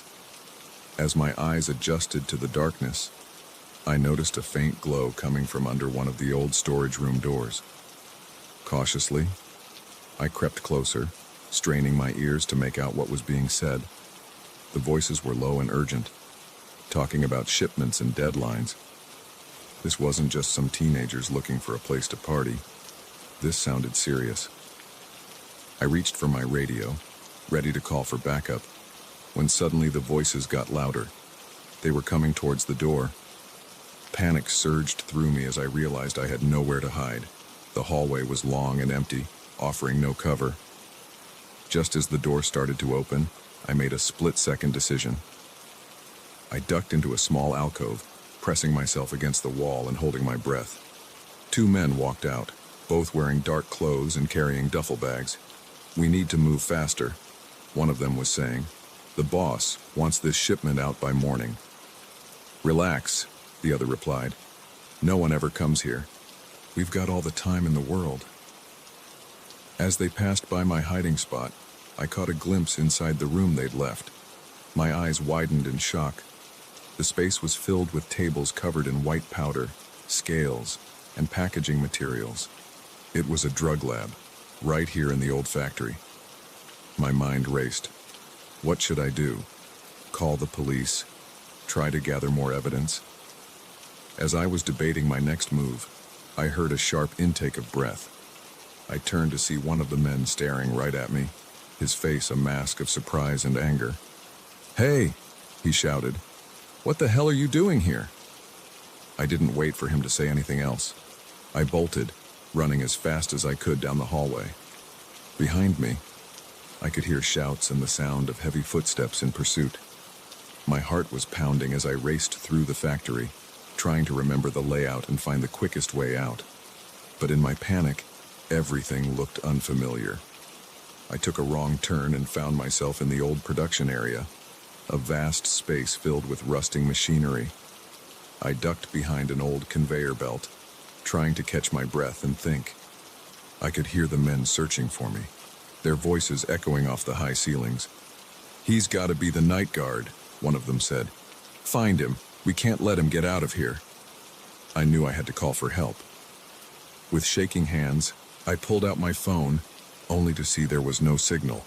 Of course, the thick factory walls always blocked reception. I'd have to get outside to call for help. As I was trying to figure out my next move, a hand grabbed my shoulder. I spun around to see one of the men, his face twisted in a snarl. "Got you," he growled. Acting on pure instinct, I swung my flashlight, connecting with the side of his head. He stumbled back, cursing, and I took off running again. I could see the exit sign glowing faintly in the distance. Freedom was so close. But as I ran towards it, more figures emerged from the shadows. I was surrounded. "Nowhere to run now, buddy," one of them said, a cruel smile on his face. "You should have minded your own business." I backed up, my eyes darting around for any chance of escape. That's when I saw it, the old freight elevator. Without thinking, I lunged for it, slamming the button and praying it still worked. To my amazement, the doors creaked open. I dove inside just as the men reached me, the doors closing on their angry shouts. The elevator groaned and began to move, taking me up towards the roof. As I caught my breath, I realized I'd only bought myself a little time. They would be waiting for me when the doors opened again. I needed a plan. The elevator shuddered to a stop, and I braced myself. As the doors opened, I was hit with a blast of cold night air. I was on the roof, the town spread out below me, lights twinkling in the distance.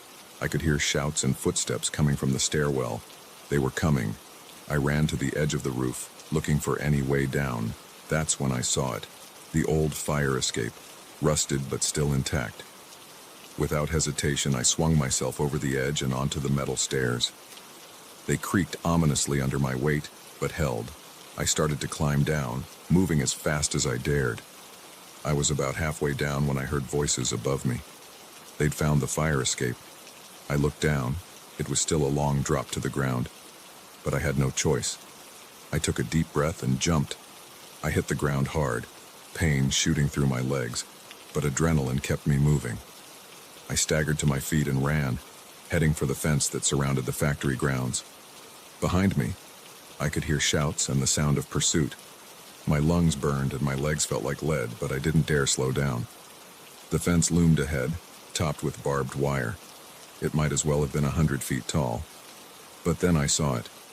A small gap where the fence had pulled away from the post.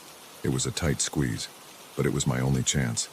I threw myself at it, feeling the metal scratch and tear at my clothes as I wriggled through. I was out. I ran across the empty lot, not stopping until I reached the main road. There, under the glow of a streetlight, I finally pulled out my phone. This time, there was a signal. With shaking fingers, I dialed 911. "Please," I gasped as soon as the operator answered. "I need help. There's a drug operation at the old Riverside factory. They're after me." The next few hours were a blur. Police cars with flashing lights, questions from stone-faced detectives, a trip to the hospital to check out my injuries. By the time the sun rose, the factory had been raided, the drug operation shut down, and several arrests made. As I sat in the police station, giving my statement for what felt like the 100th time, I couldn't help but think about how differently the night could have gone. If I'd been a few seconds slower, if the elevator hadn't worked, if the fence had been intact, I might not have made it out alive. The detectives told me I was a hero, that I'd helped bust one of the biggest drug operations in the state, but I didn't feel like a hero. I felt exhausted, sore, and more than a little traumatized. As I finally left the station, stepping out into the bright morning sunlight, I realized my life would never be the same. My quiet job as a night watchman was over. The simple life I'd known had been shattered. But as I walked home, my body aching but my spirit unbroken, I felt something else too. A sense of pride, of accomplishment. I'd faced true danger and come out the other side. I'd made a difference. Whatever came next, I knew I was ready for it. After all, how many aspiring novelists get to live through their own thriller?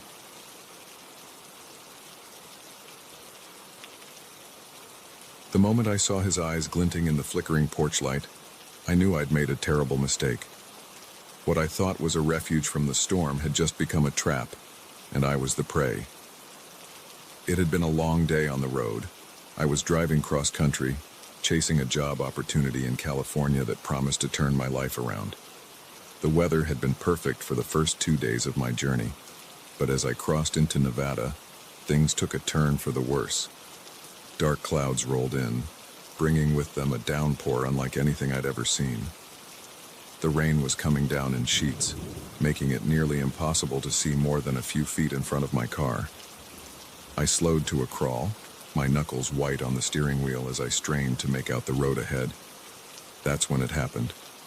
A deafening crack of thunder startled me, and I jerked the wheel. My old Honda skidded on the wet asphalt, spinning once before coming to a stop on the shoulder. When I tried to restart it, the engine sputtered and died. "No, no, no," I muttered, turning the key again and again. Nothing. I was stranded in the middle of nowhere, in a storm that showed no signs of letting up. I pulled out my phone, hoping to call for help, but there was no signal. Of course, I was miles from the nearest town, surrounded by desert and scrubland. As I sat there, trying to figure out what to do, I saw a faint light in the distance. Hope surged through me. Maybe it was a gas station or a rest stop, somewhere I could at least wait out the storm and call for help. I grabbed my backpack, took a deep breath, and stepped out into the rain. The wind nearly knocked me off my feet, and within seconds I was soaked to the bone. But I pressed on, my eyes fixed on that distant light. As I got closer, I realized it wasn't a gas station, but a house. It was an old place, 2 stories of weathered wood and peeling paint. But the porch light was on, a beacon of hope in the storm. I hesitated for a moment at the bottom of the porch steps. Knocking on a stranger's door in the middle of the night wasn't ideal, but neither was staying in my broken-down car or trying to walk to the next town. I climbed the steps and knocked. For a long moment, there was no response. I was about to knock again when I heard movement inside. The door creaked open, revealing a man in his 60s, with weathered skin and sharp, dark eyes. "Can I help you?" he asked, his voice gravelly. I explained my situation, practically shouting to be heard over the howling wind. "I'm sorry to bother you, but my car broke down, and I saw your light. Could I use your phone to call for help?" The man studied me for a moment, his expression unreadable. Then, slowly, he nodded. "Come on in," he said, stepping aside. "Can't leave you out in this storm." Relief washed over me as I stepped inside. The house was warm and dry, if a bit musty. Old newspapers and books were stacked everywhere, and the furniture looked like it hadn't been updated since the 1970s. "The phone's in the kitchen," the man said, leading me through the cluttered living room. "I'm Frank, by the way." "Sarah," I replied, following him. "Thank you so much for this." But when we reached the kitchen, my heart sank. The phone on the wall was an ancient rotary model, its cord frayed and yellowed with age. Frank must have seen my expression. "It still works," he assured me, "but the lines might be down because of the storm. Why don't you get dried off and wait it out? I'm sure it'll pass soon." I hesitated.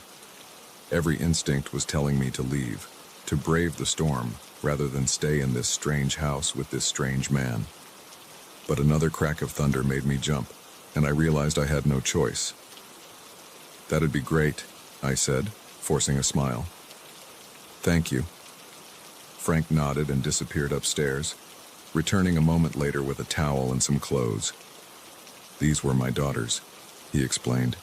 "She doesn't live here anymore." I thanked him, and he showed me to a small bathroom where I could change. As I peeled off my wet clothes, I couldn't shake the feeling that something was off. Maybe it was the way Frank's eyes had lingered on me a bit too long, or the odd way he'd spoken about his daughter. I changed quickly and stepped back into the hallway. That's when I heard it. A thump from upstairs, followed by what sounded like a muffled cry. My heart began to race. "Frank!" I called out. No answer. Against my better judgment, I moved towards the stairs. The crying sound came again. Definitely human. Definitely in distress. I climbed the stairs slowly, my heart pounding so loud I was sure Frank would hear it. At the top was a long hallway with several closed doors. The sound seemed to be coming from the one at the end. I approached it cautiously, straining my ears. Yes, there was definitely someone in there. I reached for the doorknob, my hand shaking. Just as I was about to turn it, a hand clamped down on my shoulder. I spun around to find Frank standing there, his eyes no longer friendly but cold and hard. Now, he said, his voice low and dangerous. "Didn't anyone ever tell you it's rude to snoop in other people's houses?" I tried to back away, but he held me firmly. "I'm sorry," I stammered. I heard a noise." Frank's grip tightened. "You shouldn't have come up here, Sarah. You really shouldn't have." In that moment, I knew I was in serious trouble. I did the only thing I could think of. I brought my knee up hard, catching Frank in the groin. He doubled over, cursing, and I ran. I thundered down the stairs, hearing Frank's heavy footsteps behind me. I reached the front door and yanked it open, plunging back into the storm. The rain was still coming down in sheets, but fear drove me forward. I ran blindly, slipping and sliding in the mud, the sound of pursuit close behind. I don't know how long I ran. Time seemed to lose all meaning in the darkness and the rain. But eventually, I saw lights ahead, real lights, the lights of a town. As I burst onto the main street, I saw a police car parked outside a diner.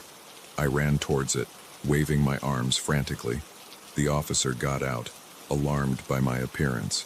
Through gasping breaths, I told him what had happened. More police were called, and soon, a whole team was heading out to Frank's house. What they found there chilled me to the bone. Frank had been kidnapping people for years, luring in stranded motorists and holding them captive. They found 3 people locked in upstairs rooms, including a young woman who Frank had been calling his daughter. In the days that followed, as I gave statements and tried to process what had happened, I couldn't stop thinking about how close I'd come to becoming another one of Frank's victims. If I hadn't heard that cry, if I hadn't managed to get away. The experience changed me. I became more cautious, more aware of the potential dangers lurking behind seemingly innocent facades. But it also showed me my own strength, my ability to fight back when it mattered most. I did eventually make it to California, though the job opportunity had long since passed. But I found something else there, a sense of purpose. I started volunteering with organizations that help victims of kidnapping and abuse, sharing my story to help others stay safe. Every time I drive now, especially at night or in bad weather, I think about that stormy night in Nevada. I think about Frank's house, with its welcoming porch light that nearly lured me to my doom. And I'm reminded that sometimes, the most dangerous predators are the ones that look the most harmless. But I'm also reminded of my own resilience, my ability to survive. That night could have been the end of my story. Instead, it was just the beginning of a new chapter, a chapter where I'm stronger, wiser, and dedicated to helping others avoid the trap I nearly fell into. So if you're ever driving on a dark, stormy night, and you see a light in the distance promising shelter, think twice. Sometimes, the storm outside is safer than what's waiting behind that friendly porch light. The moment I saw the glint of the knife in his hand, I knew the man who had offered me shelter was no savior. He was a predator, and I had just walked willingly into his lair. It was supposed to be a simple day hike. I'd been feeling stressed at work, and my therapist had suggested I try spending some time in nature to clear my head. The trails in the nearby national forest seemed perfect, challenging enough to be interesting, but well-marked and supposedly safe. I set out early on a crisp Saturday morning, my backpack loaded with water, trail mix, and a first aid kit. The first few hours were exactly what I needed. The fresh air, the sound of birds chirping, the crunch of leaves under my boots. It all helped to melt away the tension I'd been carrying for weeks. But as the day wore on, things started to go wrong. First, I realized I'd underestimated the difficulty of the trail. What was supposed to be a moderate hike turned out to be much more strenuous. Then, clouds rolled in, bringing with them an unseasonable chill and the threat of rain. I decided to turn back, but in my haste, I must have taken a wrong turn. Suddenly, none of the landmarks looked familiar. I tried to retrace my steps, but each attempt only seemed to take me further off course. As the light began to fade and the temperature dropped, panic set in. I was lost. I pulled out my phone, hoping to use the GPS, only to find I had no signal. Of course, I was miles from the nearest cell tower, surrounded by dense forest and steep hills that blocked any hope of reception. As darkness fell, the forest took on a sinister quality. Every snapping twig made me jump. Every shadow seemed to hide some unknown threat. I was cold, tired, and increasingly desperate. That's when I saw it. A faint light through the trees. Hope surged through me. Maybe it was a ranger station or a campground. I moved towards it, my pace quickening despite my exhaustion. As I got closer, I realized it wasn't a station, but a cabin. It was a rustic structure, weathered wood and a tin roof, with smoke curling from a stone chimney. A single window glowed with warm light, beckoning me like a beacon in the darkness. I hesitated at the edge of the small clearing. Knocking on a stranger's door in the middle of the night, in the middle of nowhere, wasn't exactly safe, but neither was spending the night lost in the increasingly cold forest. I took a deep breath and approached the door.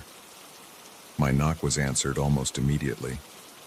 The door creaked open to reveal a man in his 60s, with a weathered face and sharp blue eyes. He looked me up and down, taking in my disheveled appearance. "You lost?"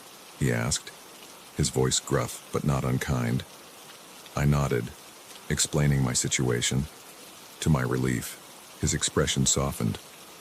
"Can't leave you out here to freeze," he said, stepping aside. "Come on in. Name's Bill." "Thanks," I said, gratitude washing over me as I stepped into the warm cabin. "I'm Mike. I really appreciate this." The interior was snug and cluttered, every surface covered with books, tools, and what looked like animal pelts. A fire crackled in a stone fireplace, filling the space with warmth and the scent of wood smoke. "Sit," Bill said, gesturing to a worn armchair. "I'll make some coffee.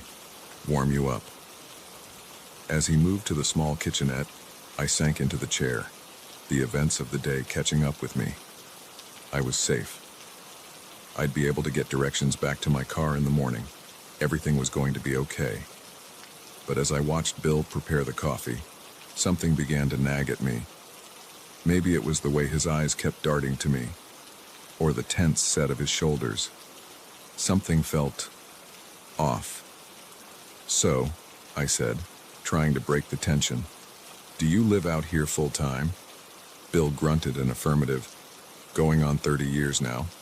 Don't much care for people or their noise." "Must get lonely," I ventured. He turned to me then, and the look in his eyes made my blood run cold.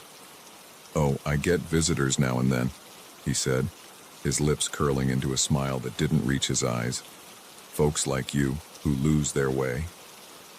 The way he said it sent a chill down my spine. I stood up, suddenly feeling the need to put some distance between us. "You know, maybe I should just get going. If you could just point me in the direction of the main trail."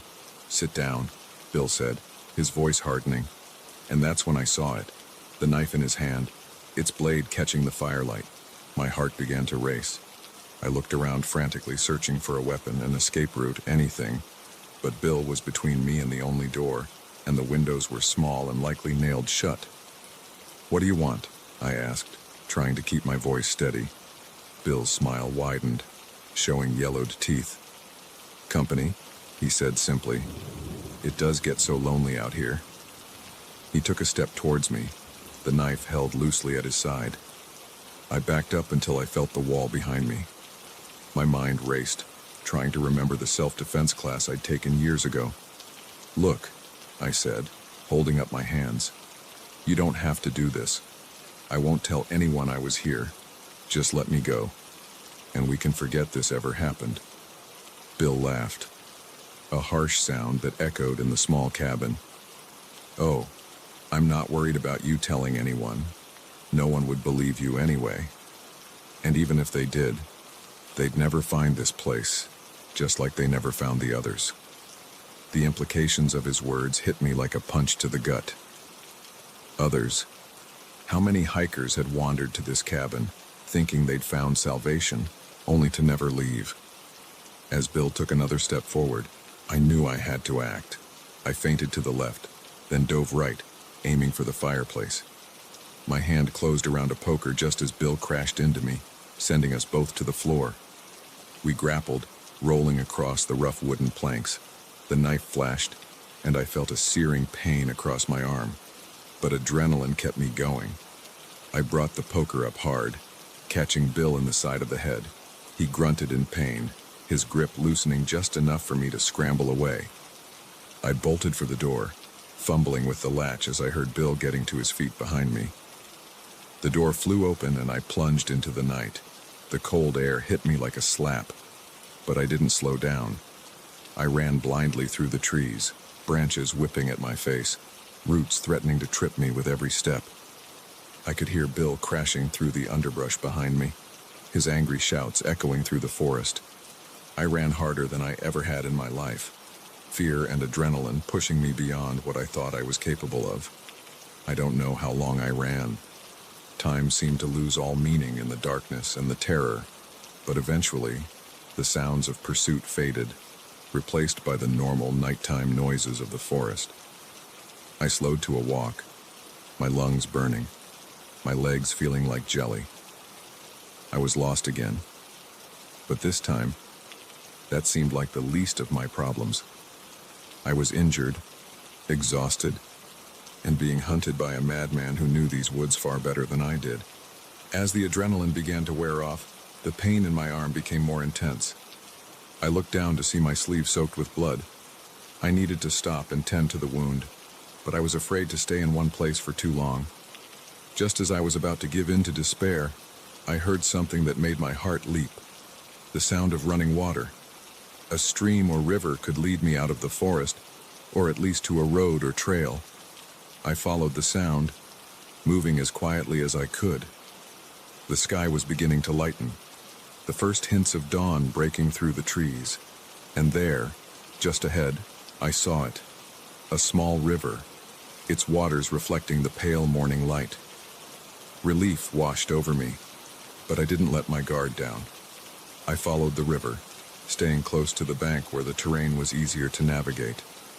After what felt like hours, I heard something that brought tears to my eyes, the distant sound of traffic.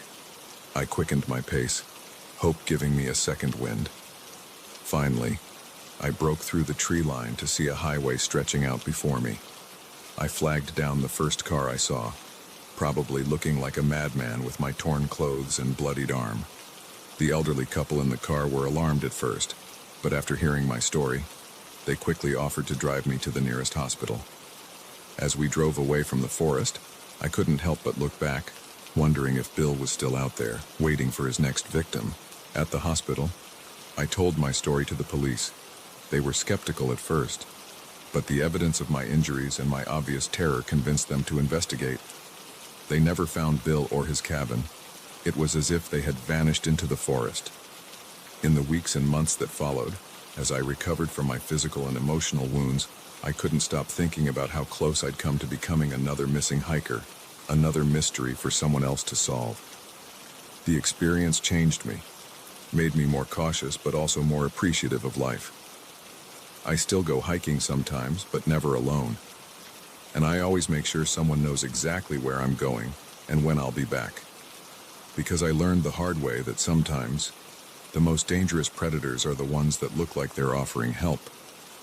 And that in the wilderness, the line between savior and monster can be terrifyingly thin.